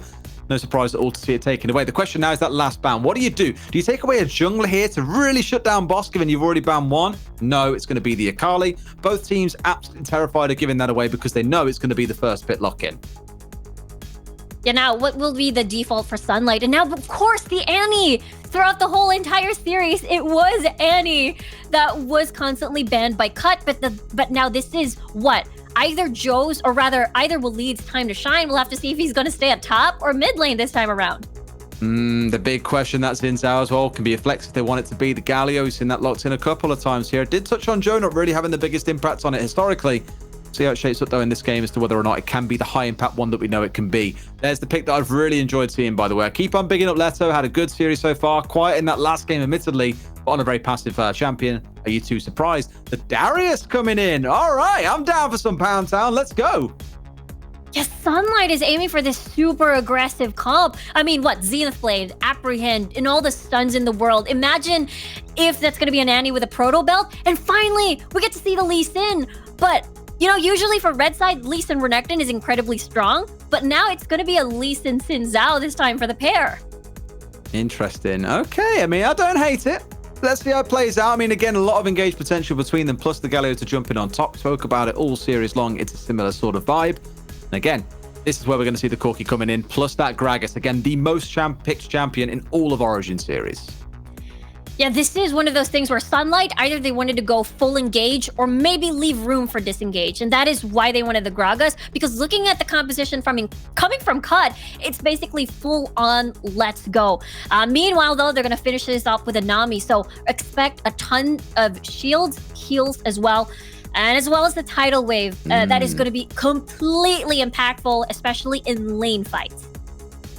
I'm looking at those two comps and thinking there's a lot of engage and catch on both sides. I just feel that at least in this draft, Sunlight have really gone hell for leather and said, you know what, screw you guys, we're going for this. What I love the most as well, by the way, about the Darius, is the one thing he's always been phenomenal at. He's not very mobile, but if you've got a team that wants to engage into your team, you can build up 5 stacks incredibly quickly. Once those 5 stacks are online, the dunking starts, and we all know how that works out when that true damage axe is swinging down over your head. So I'm kind of thinking, have they picked that here just to be ready for releasing, trying to dive into the backline, for example, and being ready to burn through those frontliners when they get a little bit too close? I think it's a possibility. The fact that most of the picks coming from Cut are basically squishy, so they are prime targets for this Darius pickup from Sunlight. So now the biggest question is, will we see that, you know, dunking snowball that we are expecting once a Darius gets picked? It's the fantasy of a Darius. Heaven knows. Game's ready. Let's get into game number 4. Quietly excited about this one, I think, Riku, because looking at how the series has played out so far, Sunlight, they got a bit of work to do after last game. They started the 2 series very well, but Cut have now kind of found their groove. They've started to settle into the mid game, especially when you're finding Boss on an impactful champion. And who am I thinking of when I think of impact in the early to mid game? Lee Sin every single time. Exactly, and if he's able to find the same leg room that we saw from the previous game, then Boss on this Lee Sin can potentially snowball and even contribute to the side lanes as well. We're thinking Risk Xin Zhao actually in the previous game was on the killing spree, not uncut, but he was picked up by Risk. So I think they can replicate the same results if they're given the same space. Absolutely. Well, keen to see this top lane as well, because I don't know about you, but I don't really fancy my chances as a Xin Zhao too early on fighting off against the Darius. That passive, I know, got tweaked ever so slightly, not as strong in the early game as maybe it once was, but still can be quite oppressive if you're not too careful. Yeah, the pokes are definitely much better. You can just keep with this level 2, apprehend, and Risk will be forced to go in range. I mean, this is one way of doing it. Get the Lee Sin up here as well. Gets the double heal coming through. Barriers out. Going to get queued onto as well. Should get burnt down here. One more hit coming out of Boss. That is what he does on this early game Lee Sin. You shut down the immobile top laner and get your Xin Zhao rolling. That's super clean there. I mean, Raisin really wanted to set up for a kill, possibly, especially when you build up to when you get level 6. That's going to be an easy kill against Risk. But at the same time, you're going up against the Lee Sin jungler, who is going to be prepared to keep pushing his resources up atop. Absolutely. A little replay here coming in as well. If you wanted to see what it looks like to see a Darius getting bullied in the early game. Really good patience coming out of Boss as well. Many would have committed that Q early on to get themselves in range. But no summoner spells being committed on the top side either means they can go and do this all over again. Raisin without the barrier or the flash. Exactly. That is going to be a vulnerable lane for Raisin over here. And with that said, though, something that I am curious to see was what is the Corki going for this time around? What is Mads going after? Trying? Not quite enough to be able to dunk anything down. Mad? Okay, it's a bit dicey. Oh my god, the re-engage coming in there immediately though. Cut 69 out of this one. Doesn't want to get himself caught up in the front line for too long. And Mad's low on mana, low on HP. Not quite willing to commit to that fight. If they wanted to bait something out of Cut, maybe a summoner spell because Solo was basically ready. Maybe no level 5 just yet. And I feel like in the mid lane this time around, this is going to be a struggle because you're up against the Galio as an Annie. So Joe has his own pokes. He has a very scary engage. Whenever Boss would also decide to basically visit and gank the middle lane as well, then Waleed might be in big trouble. Something that I'm curious about is that the Corki. The Corki so far in this entire series had, what, 3 completely different builds. The first game we had the Essence Reaver plus the Solari Charge Blade, and the next was what, a Muramana into an Essence Reaver, and then the third was the standard, the one we're very familiar with before 2.4 arrived. So now I'm curious what Mads is going to pick up this time for the Corki. We didn't really have tons of time to talk about that in the pre-show, to be fair. We were looking at it at the time and saying, man, there's so many changes to AD carries. A lot of crit builds out there, of course. You can basically build anything you want nowadays, and you'll still be doing an absolute ton of damage. But Raisin, he was dunked down on so early on. I mean, keep following it. Keep going, buddy. Don't stop there. The man's dead. Easy peasy. This is, again, what you get when you get that early bit of help coming in from your jungler. Risk now at a point where he can probably 1v1 that Darius for all eternity. Exactly. I was a little bit worried there because after the flash, he auto-attacked a minion because Raisin was basically out of range rather, from the vision since he hid under the brush. But yeah, this is the time where Risk that level advantage as well over Raisin. There's the auto-attack on the minion, but it doesn't really matter because basically the dunk, the Decimate has already been used and Risk is still alive. Absolutely. Well, the Rod of Ages now being finished off on Waleed as well. So about 5 minutes until that reaches full power, around that 9-minute mark. So not a bad point to be at there. Looking towards the next objectives, assuming this Drake goes down pretty quick here. Being started out by Cut. No surprises here. Do have a bit of positional advantage. You've got the Darius still looking to join. Corki is now in here as well. So they've got themselves in a good spot. Almost a triple taunt coming in from Joe, but not enough to be able to lock down anyone particularly significant. Leto being burned down slowly. They've got one in the back line as well. Risk walks away on a slither of HP. The Solar comes down, gets the burn on, but it's Corki to collect the final kill. Joe finding himself burnt out. Cut are losing this fight. They need to cut their losses and get the hell out of Dodge, I think. 3 going down and potentially a 4th to Darius. Flashing force, the Na'Vi going to walk away alive, but this should be a free Drake coming in for the attackers. What a game, or what a fight, rather, from Sunlight. Everything went in their favor. Waleed was able to manage to get a better position, drop down the Tibbers with a stun. Risk was pretty much very low once he decided to go all in. So basically, he wanted to use his lead in the lane and then maybe possibly kill someone. Let's take a look at that fight once more. The fight was basically half. Boss was kind of juggling the Infernal Drake and then the fight because the rest of Cut wanted to do 2 things at the same time. And unfortunately, I feel like that's what happened. Absolutely. And again, there's another one now breaking out around the Baron. If Cut walk away the winner of this fight, not only will they have the Drake, but also potentially a bit more for themselves. And Raisin, despite finding himself shut down a little while ago in a spot where I feel he's now able to start building back up. That double kill going to do absolute wonders for that. I think he's at the spot where he's the same level. He is indeed still the same level as Risk. They've got this control around the map, should be able to get the Herald finish down the mid lane. There's something else going down as well as Cut, overextending a little bit once again. It feels like Raisin potentially able to get a kill onto 69, who couldn't quite get any more stacks built down. Won't finish each other off. They back away, all bruised and battered. I feel like this is going to be a problem because Raisin was able to, just as you mentioned, get shut down gold, was able to get a double kill. And I feel like they really have to keep an eye on him once he decides to charge in, maybe Proto Belt apprehend. Joe has to reserve the taunt as something like a counter rather than something you use for engage. Now let's take a look at the replay once more. Really nice apprehend to look at Risk. He basically explodes from all the damage in the world. Triple man taunt coming from the side of Joe. But at the same time, you already are in a 4v5 situation, so the best call was what they did is to retreat. Ooh, good flash away by Mads as well, even catching out the Lee Sin on the exit. Nice. Boss being taken out. Not quite the end of the world for either side at this point, but now it could turn into the end of the world. That's the killing spree coming in for the Annie. Sunlight starting to fight their way back in. We thought for a while that Cut might be the one starting to run away with this game. Sunlight showing this is far from over. This could be a potential tower dive, but look at Risk. He is joining the fight. Oh, catch. I mean, yeah, by Joe. Blocking away a lot of the damage from the ult, admittedly, but still finding himself burnt down. Good initial dash forward as well to stop that punch away. Galio being melted down. Tower in the middle also falling. Sunlight building themselves a 4k gold lead. But Riku, my fear is we've been here a few times before. I know, this is Sunlight really making the early game work, and they're getting first blood tower gold bonus. They're even getting more plates to Mads as well. And now the map is pretty much open in favor of Sunlight. And that's the thing, though. We are expecting Boss to use his lead in this fight. But the thing is, he's been soloing the 1v2. 69 wasn't exactly there. Timos may not exactly be enough. And just as you mentioned, the flash away kill from Mads was just really, really good. Therefore, you know, we'll lead as well with a Proto Belt. Drop down Tiber's ult. And it's just the perfect formula. Sunlight can just keep punishing these aggressive plays from Cut. Oh, God. Boss is just like, nah, get me out, please don't grab me. Oh! Yeah. Question mark as well, Timos. I agree with you there. You want to pause for a second and contemplate your mistakes in life. That was one of the ones that will no doubt stand out. Now it's going to be Raisin finding himself in a scrap in the jungle against the Lee Sin. Boss dashing around, trying to do what he can, but he's going to get melted down. Comes the axe. And the Lee Sin removed. The second one coming in onto Joe before finally the Darius is put to bed. With him out the way, maybe this could be a spot for him to turn this one back around, but on the other side, for some reason, Risk going 2 versus 1. Because why not? 69 and co will walk away from this fight alive, as does Leto.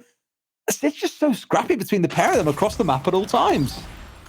I know, this is Cut. I can feel their blood boiling. Despite, you know, having that early lead for Boss, it seems like Sunlight is one step ahead and winning the numbers advantage. And this might be... the big chase coming down. Good flash actually there. I think Corey, who was the flash away, but might have managed to get themselves caught on the right side of the ultimate. Ooh. But this should be a pretty clean clear up. Sure, Boss got melted down, going very AD heavy, really going to start to punish them. Waleed's got a lot of damage, but not enough to be able to burn down 69. A double kill coming through for Joe. And this is perfect timing. The next dragon has already spawned. No jungler for Sunlight. This should be a clear-cut dragon for this team. But at the same time, thank you. It seems that Sunlight is in a comfortable spot to keep scaring them away. And that's the reason why Cut decides to, okay, hey, let's just take down the mid lane. I mean, here's a catch coming in again. That nice combo from the Zenith Blade into the ultimate coming out of the Leone. Leto, though, haven't really got the damage to follow up on this one too much. The ult coming out from Risk doing so much to block away the damage out of the Corki. They burn through the Leone and should be able to walk away alive. Double taunt coming in from Joe. And I feel like Cut really want to back away from this. They don't want to get themselves caught into a fight. But the side of Sunlight, they're out for blood. They want to see what they can catch here as well. The push coming in just to try and stop the ports coming in to stop the Darius taking up onto that bot side tower. Doesn't quite finish it out, but at least it's down to about half HP. There's a ton of space to work with for Sunlight. They're able to scare out Cut, forced to go back to base and find something else instead. And I think it's a really sweet call to actually push the mid lane instead of committing to the dragon instead. Because, you know, Mads will basically just poke you out. Replay, though, Boss is just going to get the DOT, basically, from the Darius. And that's what we saw. No one can deal with Raisin right now. After the shutdown gold and the double kill, he basically started to ramp up. Just melted him out, basically, plain and simple. And this is what we saw from Boss back in the first game, if you remember. Sometimes overextending, for example, and getting himself caught out. Same in game number 2, except doing a lot of work, as we saw at least trying to get work done on the Shyvana. Things have been very back and forth for him is probably the way that I'd look at it. And when he's ahead, that pays off absolute dividends for them. But that composure, when you're kind of in the spot now where you're being caught out a lot, maybe that's where you want to kind of let things breathe a little bit and slow down. Catch coming in. Boss being dragged out with the apprehend, but not enough to get himself going down low. Skill shot misses out from Boss. Nothing connecting. No one looking to engage just yet. There's a bit of poke before this Baron becomes the focal point. You have to try and get a pick first before 100% committing into a fight. Because so far, in these 1v1s, Cut hasn't been having the time of their life. Matt? Being dived on here by 2. Oh, can he turn this one around? It's so low as well, but the Kai'Sa gets the kill. Cut finding one back, a pretty valuable one at that as well. But here comes the collapse onto the bottom side. They must know that this is coming in. If they've got any kind of safety coming out, the flash coming in, one being caught onto, it's going to be the Nami being melted down. Sushi for dinner, says the Darius. Nummy nummy dinner, says Raisin. And with that said, it's just so hard to stop them. I mean, Cut wanted to take advantage of Mads being basically all alone, but at the same time, they didn't really have afford to run away and retreat. Therefore, Sunlight, look at Sunlight, 3 proto belts. They're having fun here in this game. But let's take a look at that replay. Tidal Wave will not hit Mads, even having the package as well. But at the same time, it's a 1v2 scenario where T-Moose will just keep healing on 69 in that 1v2. Here comes the rest of Sunlight of for sure just wanting to even out the 1-1 exchange over that extended fight, I suppose. It's quite a smart play by Mads to try and isolate the Kai'Sa as well. It obviously didn't work out super well for them, but I think the intent was to isolate and cut him off from the team or from his support and then get the kill. Oh my god, Boss is so lucky. That casket coming in from the Gragas, not quite enough to finish him off, and he will walk away with a slither of HP. Yeah, good job by T-Moose with that double Aqua Prison just to stop Sunlight with the engage, I suppose. But we did take a look a little bit on the itemization. It's looking like Mads wanting to speed up the process. He did get that Triforce first. Oh, 69. Big mistakes coming in here. Ult splashes away that Protobelt coming to light as we saw. And that's going to be Raisin finding yet another kill. Now it should be Joe, the one being caught out here, forced to flash away himself.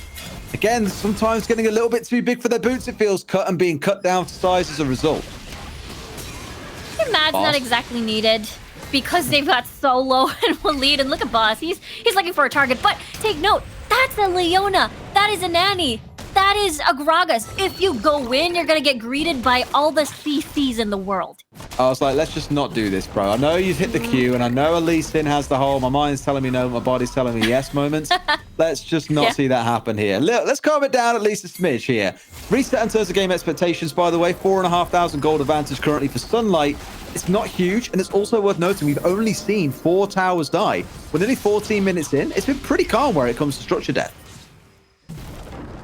Yeah, Sunlight sort of trying to take care of the lead that they have, possibly from the game 1 effect, where they had a 10k gold lead and Cut was able to win the game back. And there is a possibility, because 69 will be their late game insurance. Uh-oh.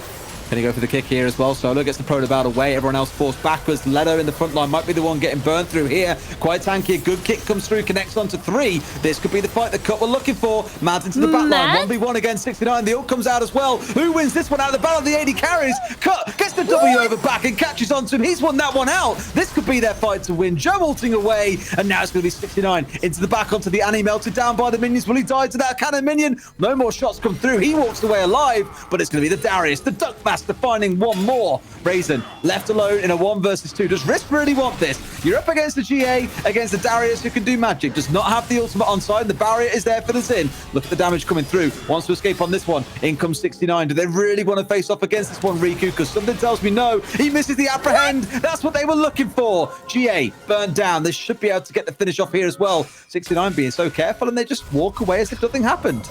Okay. They don't want to risk it. They don't want to risk it. Even though Raisin doesn't have Flash anymore for a Flash apprehend, they really are satisfied with just, you know, popping the Guardian Angel from Raisin. So that is not going to be available in the next potential Dragon fight. Let's take a look at this fight again. Joe coming from the sides with a really nice taunt. Again, 69 at a very prime position here. And the thing is, Mads aggressively uses the package, and this gives the opportunity for the Killer Instinct and the Void Seeker seeks its prey on that blind spot over there. No vision whatsoever. And Waleed, of course, had to 1v1 69, but at that point, he had that red buff, so everybody was basically burning. 69 was so low, and I was just like, man, surely he dies for can or something crazy here, but nope.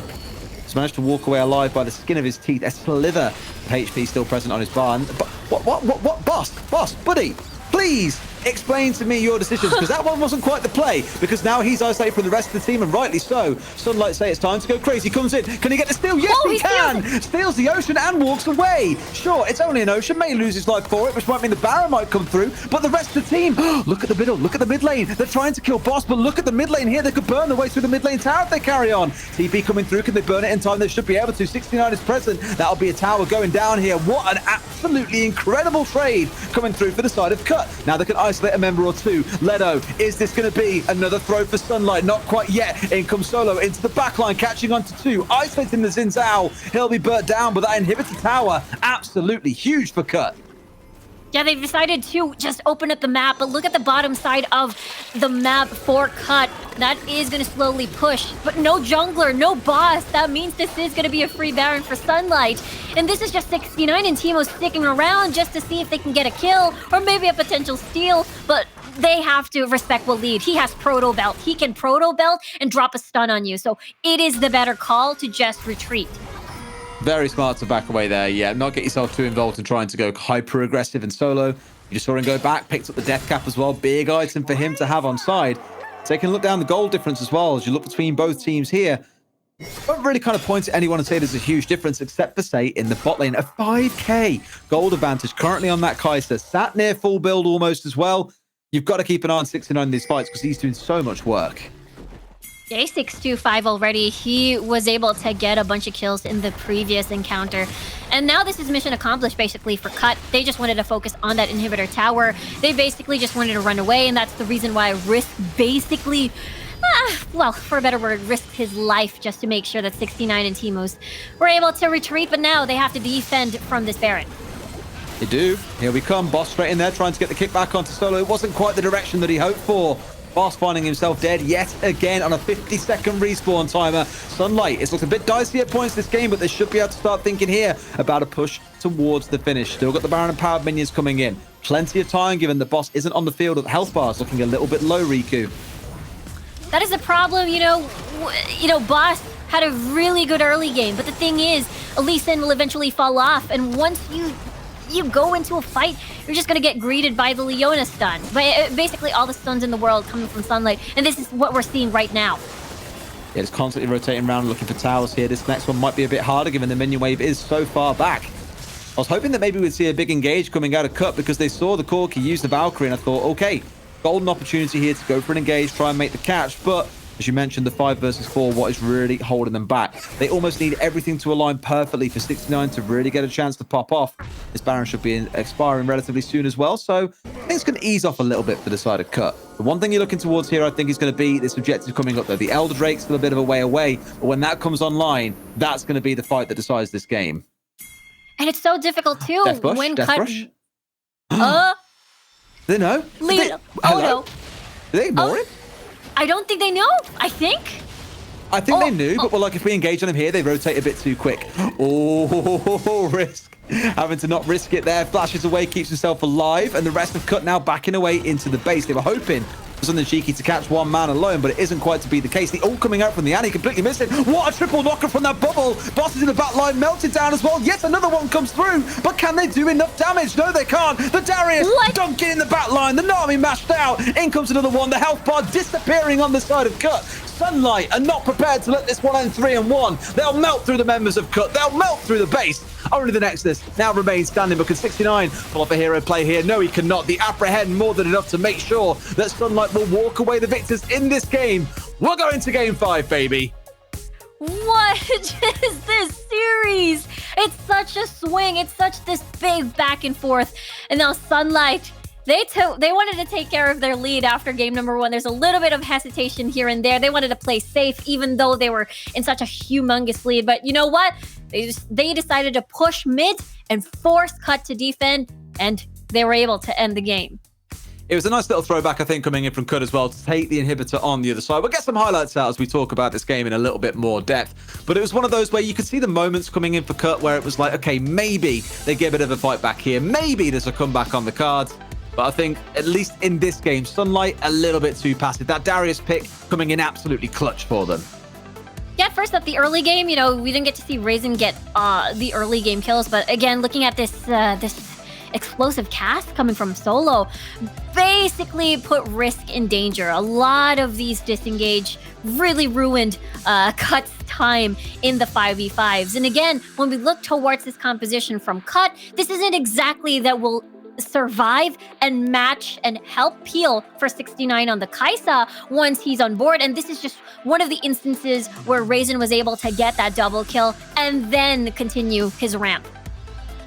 You look down the team as well and look at where the impact really came for Cut in that game. Boss in the early game was pretty decent. Risk definitely got himself involved and had a bit of a field day. Joe, again, playing on these more passive picks as well, a little bit more defensive, you might say, but 69 was the big difference maker, the one we were looking forward to go big in the game. Sadly, when you've got so many Fed members on the other side, it is hard to keep yourself going in that case. Anyway, you know what time it is, Ricky? It's time for game number 5. Yes, it is. Game 5, let's go.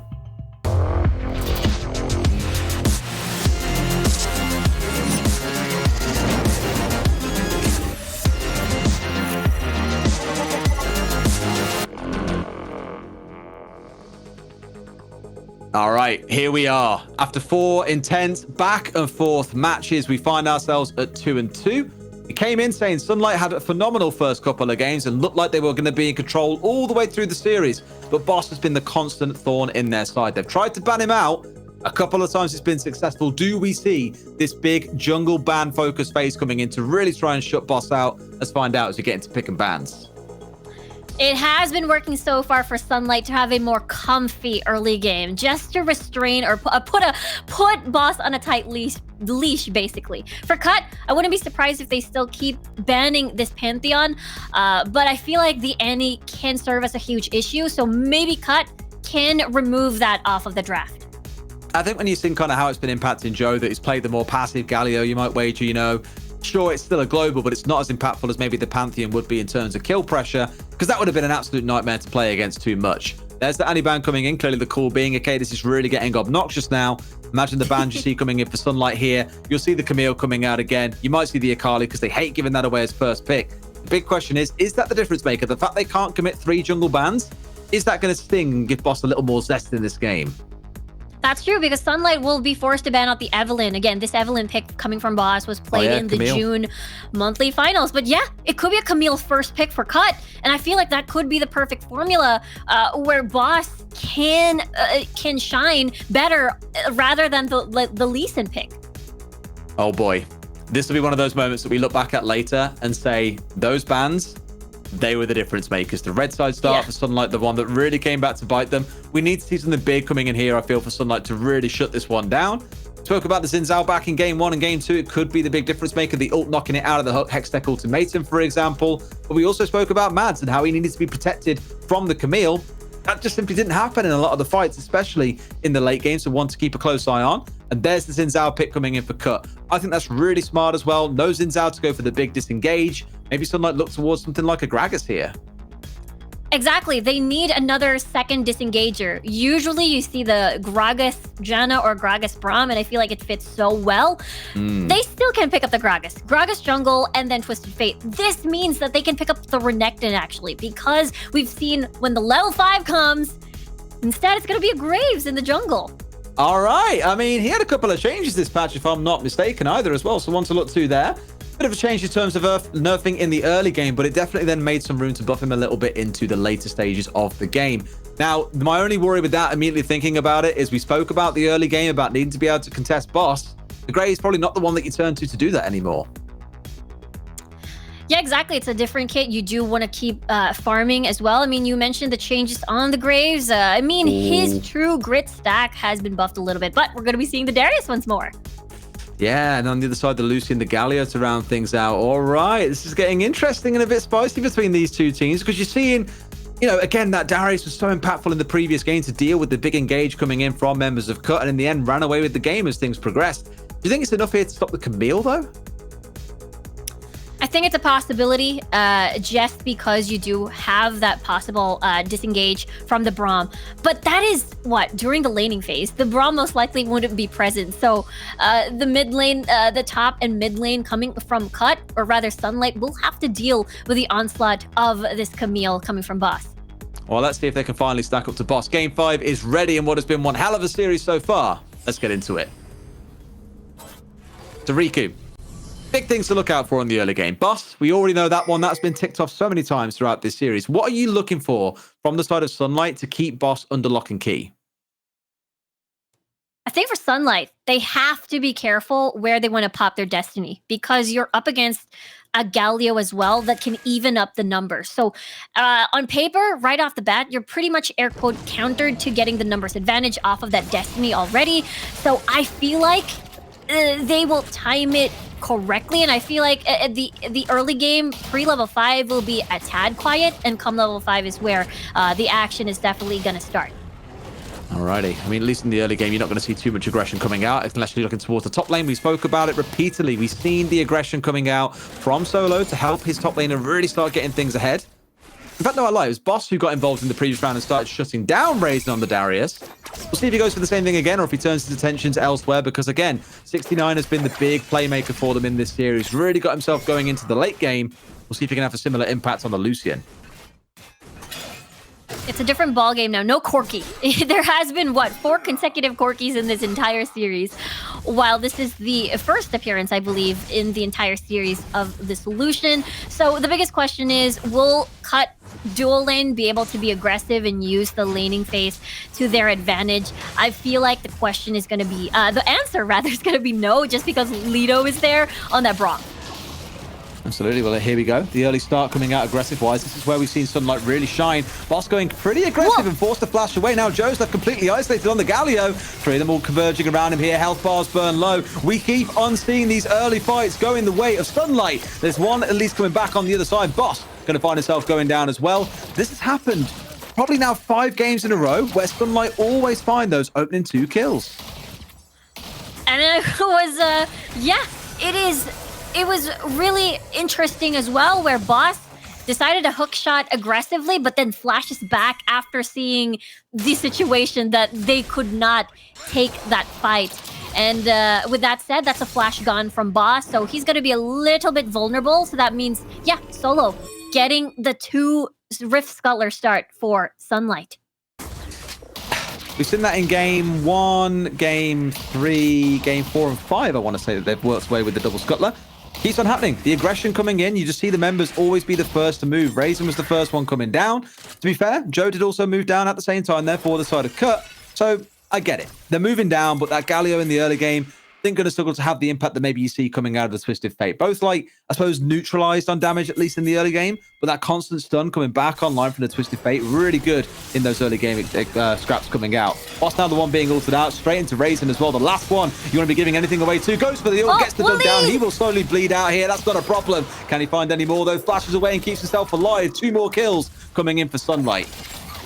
That could have been a little bit awkward for Walid, I suppose. He was out of gold card auto attack range at that point, and he was like, oh, you know what? I'm just gonna flash to join the fight instead of walking manually to join the rest of my team. And it worked out still. And this is scary too, because the kills are going to a lot of snowball potential to Razen or either towards Solo, and it's still a win-win situation.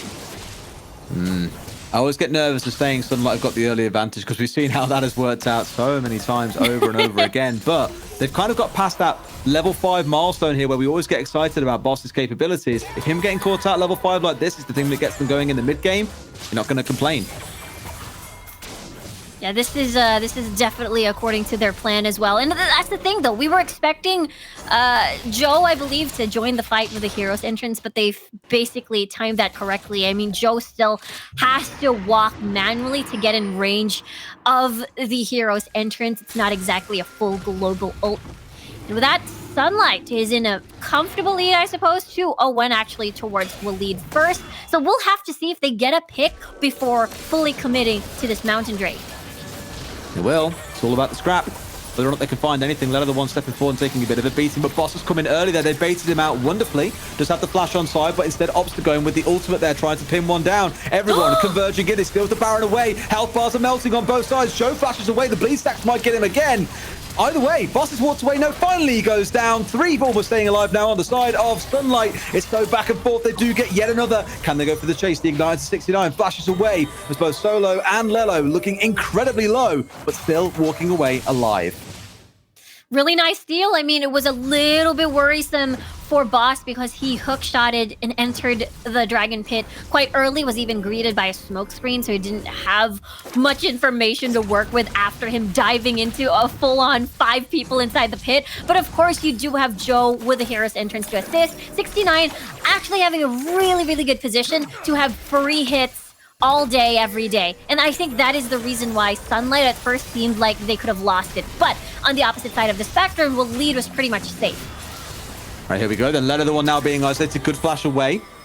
With the Honey Fruit, will keep himself at least somewhat healthy. On the other side, it's Joe finding himself caught out in a fight and picked off for free, but this could be the cleanup coming in for Cut. Waleed standing far forward. They get the burst down, but in comes 69. Out comes the culling. Can't quite cull him out. One more shot is all that's needed, but the man walks away alive. 69 almost going down. Disforce to pop the barrier to keep himself from going down to the minions. And in comes Raisin just as a brief second towards the end there. Not quite fast enough to capitalize, but oh my god, look at those blinking health bars on the side of Sunlight. I know, Mads with the MVP save. He basically body blocked for Waleed there just to make sure that the finishing culling wouldn't finish off Waleed. And I think that's pretty sweet as well because they deny more kills away from Cut to get back into this game. Yeah, just run, Joe. Just run. Just don't stay, bro. Don't get yourself caught out here. They're coming in. Joe might still find himself going dangerously low. Almost caught out. The ult from Graves could have been the one, but already burnt out. Not quite enough damage to be able to kill him off. Now they can turn their attention, though, towards the Rift Herald, knowing this Galio cannot join in the fight. Ultimate online or not. 69 off towards the bottom side, going for the split push. Looks like Cut want nothing to do with this Rift Herald. Yeah, he's definitely very far away. So this is a good call from Sunlight, even though they did not secure a kill. Maybe on the top side, there might be a kill to be secured here as well. Boss going dangerously low once again. The number stacking coming out of the side of Sunlight just a little bit too much, it feels like. Finally, in comes Joe. Is it a bit too late, though? Could have maybe got a kill coming in onto the Graves, but he dashes away. Tower goes down, and the march towards victory carries on. An easy pick coming in onto the Seraphine. Timus, nothing to do in this fight anymore. The Herald carries on. Not quite enough yet into the game where we're going to see the Baron coming online, but give it 3 minutes. 1v1? Conversation. That Ignite coming in as well. I didn't even see that as well. Almost burning down. Not Ignite, sorry. That was Grievous Wounds. I keep seeing those and thinking, okay, it must be the Ignite coming through. Absolutely not the case. But 69 able to get away and get himself healed back up to 280 carries. Just like ships in the night now, ignoring each other, going for the recall, back to base of full HP. Yeah, that could have ended disastrous for 69 because Mads had a barrier summoner spell advantage over 69 in that duel. So it was the good call to just retreat. Let's take a look at the replay over here. And this was, again, Cut just trying, Sunlight rather, taking advantage of their current lead.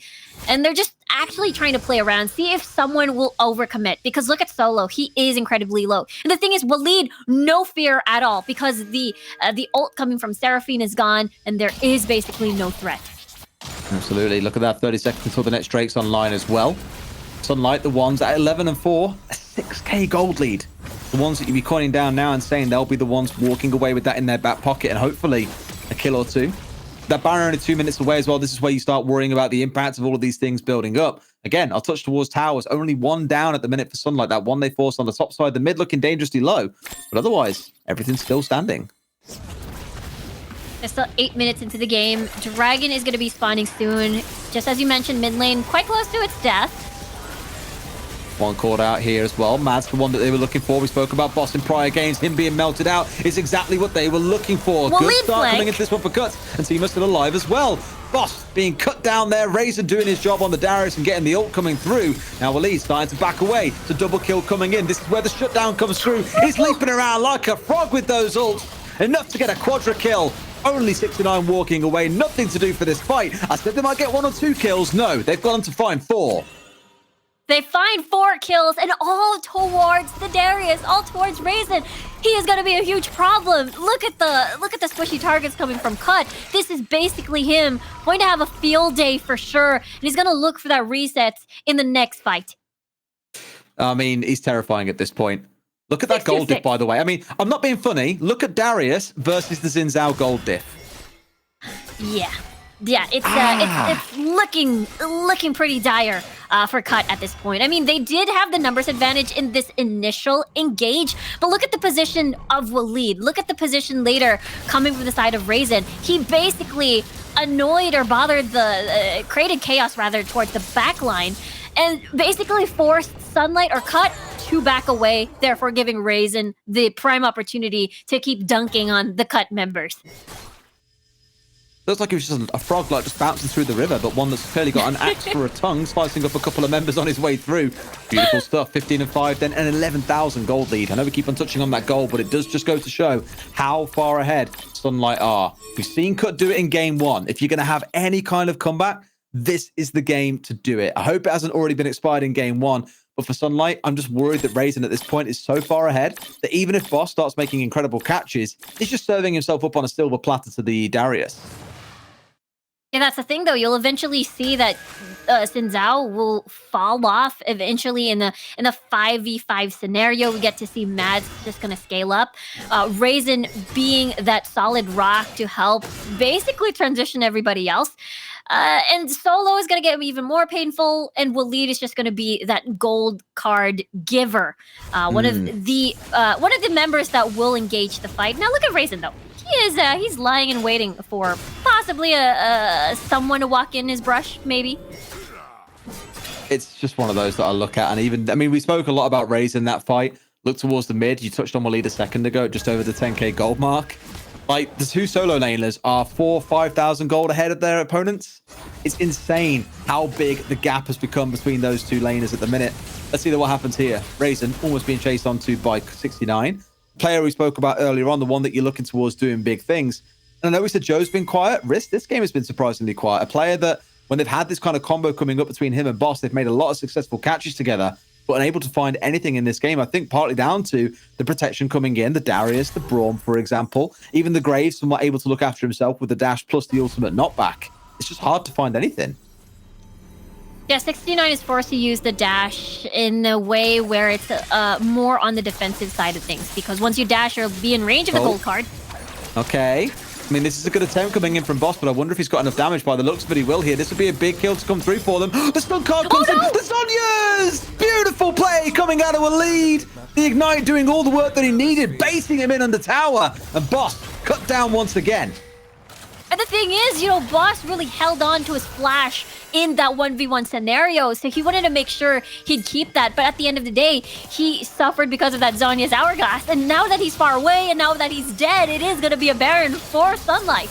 Oh, I mean, Raisin going in so ballsy at the front here as well. In comes Waleed from the back. They have pincered them. They have collapsed. They have crushed the side of Cut. They've cut down their chances of winning this best of 5. And with this absolute evisceration, this extermination coming in from Waleed, an ace coming in, all except for Boss, who has to walk away limping, probably not much longer for this world. Sunlight might have done just enough to be able to secure this game here and now. I have no doubt they'll turn towards the Baron, but this one looks done and dusted. What a fight coming from Sunlight in the jungle of Cut. It all started because of Raisin's apprehend, and that basically spelled the end. But look, it looks like Boss is able to get 1 kill off of Waleed, but it doesn't change the fact that this is going to be a free Baron, possibly. Look at Boss, he doesn't have flash anymore. Letter? Hello? Boys? No. Oh, no. Let's not do it. I mean, Boss, does Boss? No. Can Boss get in? No, where does he walk in? Oh, he just gets spidered away. May find himself 1 kill. Can he turn it into a second as the TP comes in for the assist? Mads, the focus here. In comes 69. Burning down to Mads. Away he goes. Now they've got to turn around and deal with the raid boss himself. It's Darius. Goes in. Can't land the heal. Is that enough? But he's bleeding away here. The damage from the Darius is so intense. Not enough that he fancies going back in for seconds. But either way, a good turnaround for Cut. They find themselves 2 kills, but it's still the Baron and 2 kills of their own coming in for Sunlight. They're really smart, just hiding in the brush, basically. Out of sight, therefore no auto attacks will land towards you, and 69 can't exactly risk it and go near, or else he's just gonna get greeted by an apprehend, which is exactly what we saw that started the fight over here, and it's just basically a pile.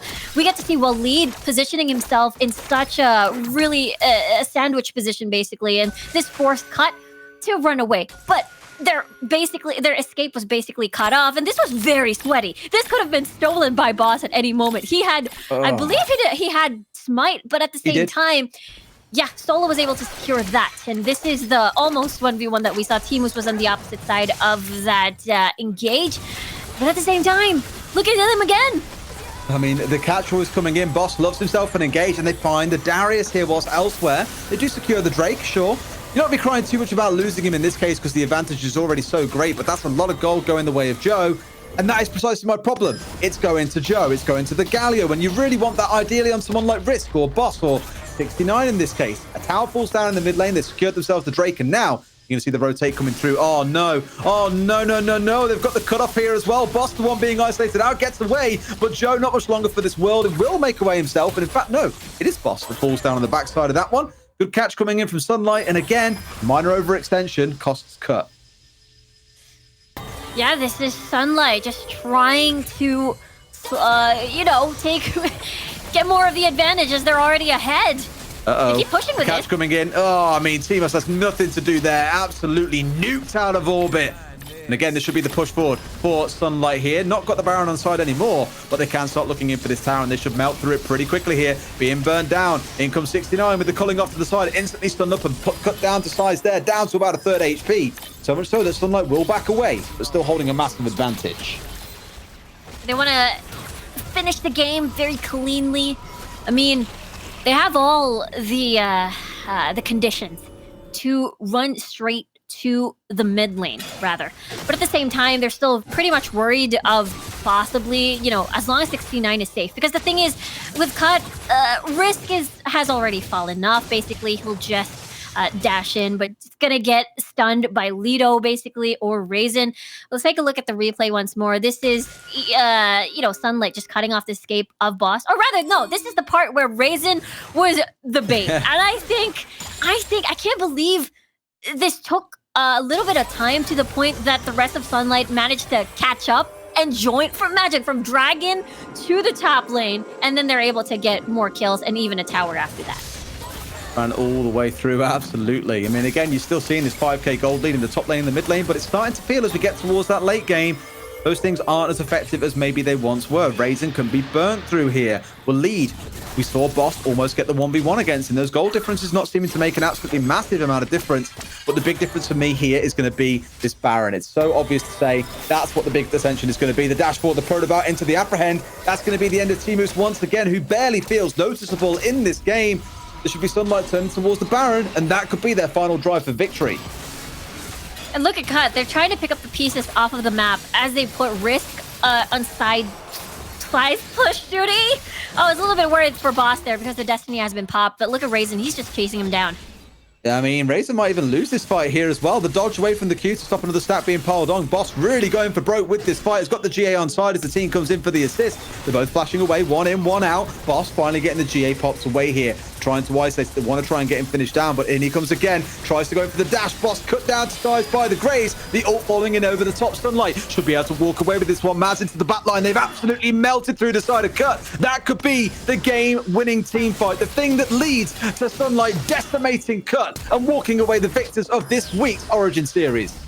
Yeah, last month it was Cut that 2-0'd Sunlight, but this is a different story this time around. It absolutely is. They're on to the Nexus. Only the one stands before the Teemos. Can't even stand for more than 3 seconds. They have done it. Sunlight beat down the Boss and his boys. Walk away the victors in what has been a banging 3-2 series. That is a full-on game 5 that we just witnessed. It was incredibly close, but I believe the summary of all that was the early game being the biggest determinant on who will be the victor, except for game 1, actually, because that was Cut turning things around. But at the end of the day, it was Sunlight winning this series. We were so excited about that, Camille, early on, then it became the Darius in games 4 and 5. Let's get those highlights up and take a look at some of, no doubt, what's going to feel a bit like a highlight reel coming out for Rexon here, or Raisin, sorry, on the Darius. Started again as it always had. Sunlight with the early game aggression and things just snowballed away from there. Boss not able to repeat what he'd done in prior games. Exactly. This Graves pick, having that range, it's a double range advantage over 3 melee with Risk, Boss, and Joe, basically. So this wasn't a fun time for them, especially without the level 5s yet, without having to rely on just the hook shot to close the gap. And it's just one of those instances where Boss was able to get the steal on the Baron. But at the end of the day, Waleed was able to stay safe in the backline and land all those painful cards. Turns out really a day of difference is what was needed for Sunlight, let's not forget as well, because they played against Cut in the winners final yesterday and lost 2-1 there. Cut were the ones who progressed through from the winners bracket into the grand finals. Sunlight had to go and face off against DK, who they 2-0'd, and then have come back today and really turned things around. But we heard the smat talk the players were talking in the pre-game. You can see why, because these two teams, although it felt like Sunlight were the ones really, charging ahead, the go-to victors in every single game, in some of those games, Cut always managed to find a way back in. And I know even Sunlight said, you better prepare because we've prepared a bunch of surprises for Cut. And this is exactly what happened. Sunlight focused on Boss in the picks and bans. And Boss was basically forced to dig deep into his jungle pool from the Shyvana to the Lee Sin. But at the same time, Sunlight just found their perfect formula here in the series. Absolutely. I can't wait to see how it goes next month as well, because don't forget, this is only month number 2 of the 3 that we have got for Origin Series. They'll be back again in August. I have no doubt you'll see these two teams scrapping it out. They seem to be the ever-present sharks at the top of the food chain here in Group C, no? I know, this is, I think, one of the favorites for sure when it comes to the rivalry, especially when we talk about Group C. And it has not been, it has been all exciting every single time these two teams have met, in whether or not in the upper bracket, lower bracket, and now even in the grand finals. It's an absolute chef's kiss moment between those two teams. I'd love to see another series between them, but that has been one hell of a first series for you and I to cast together, Riku. It's been a fun one after all these years of waiting for the chance. Now, we get a nice little break-in game too. We're going to have Scoundrel and Yuko take you through Group B's final, so we'll see you guys in a few. Don't go anywhere.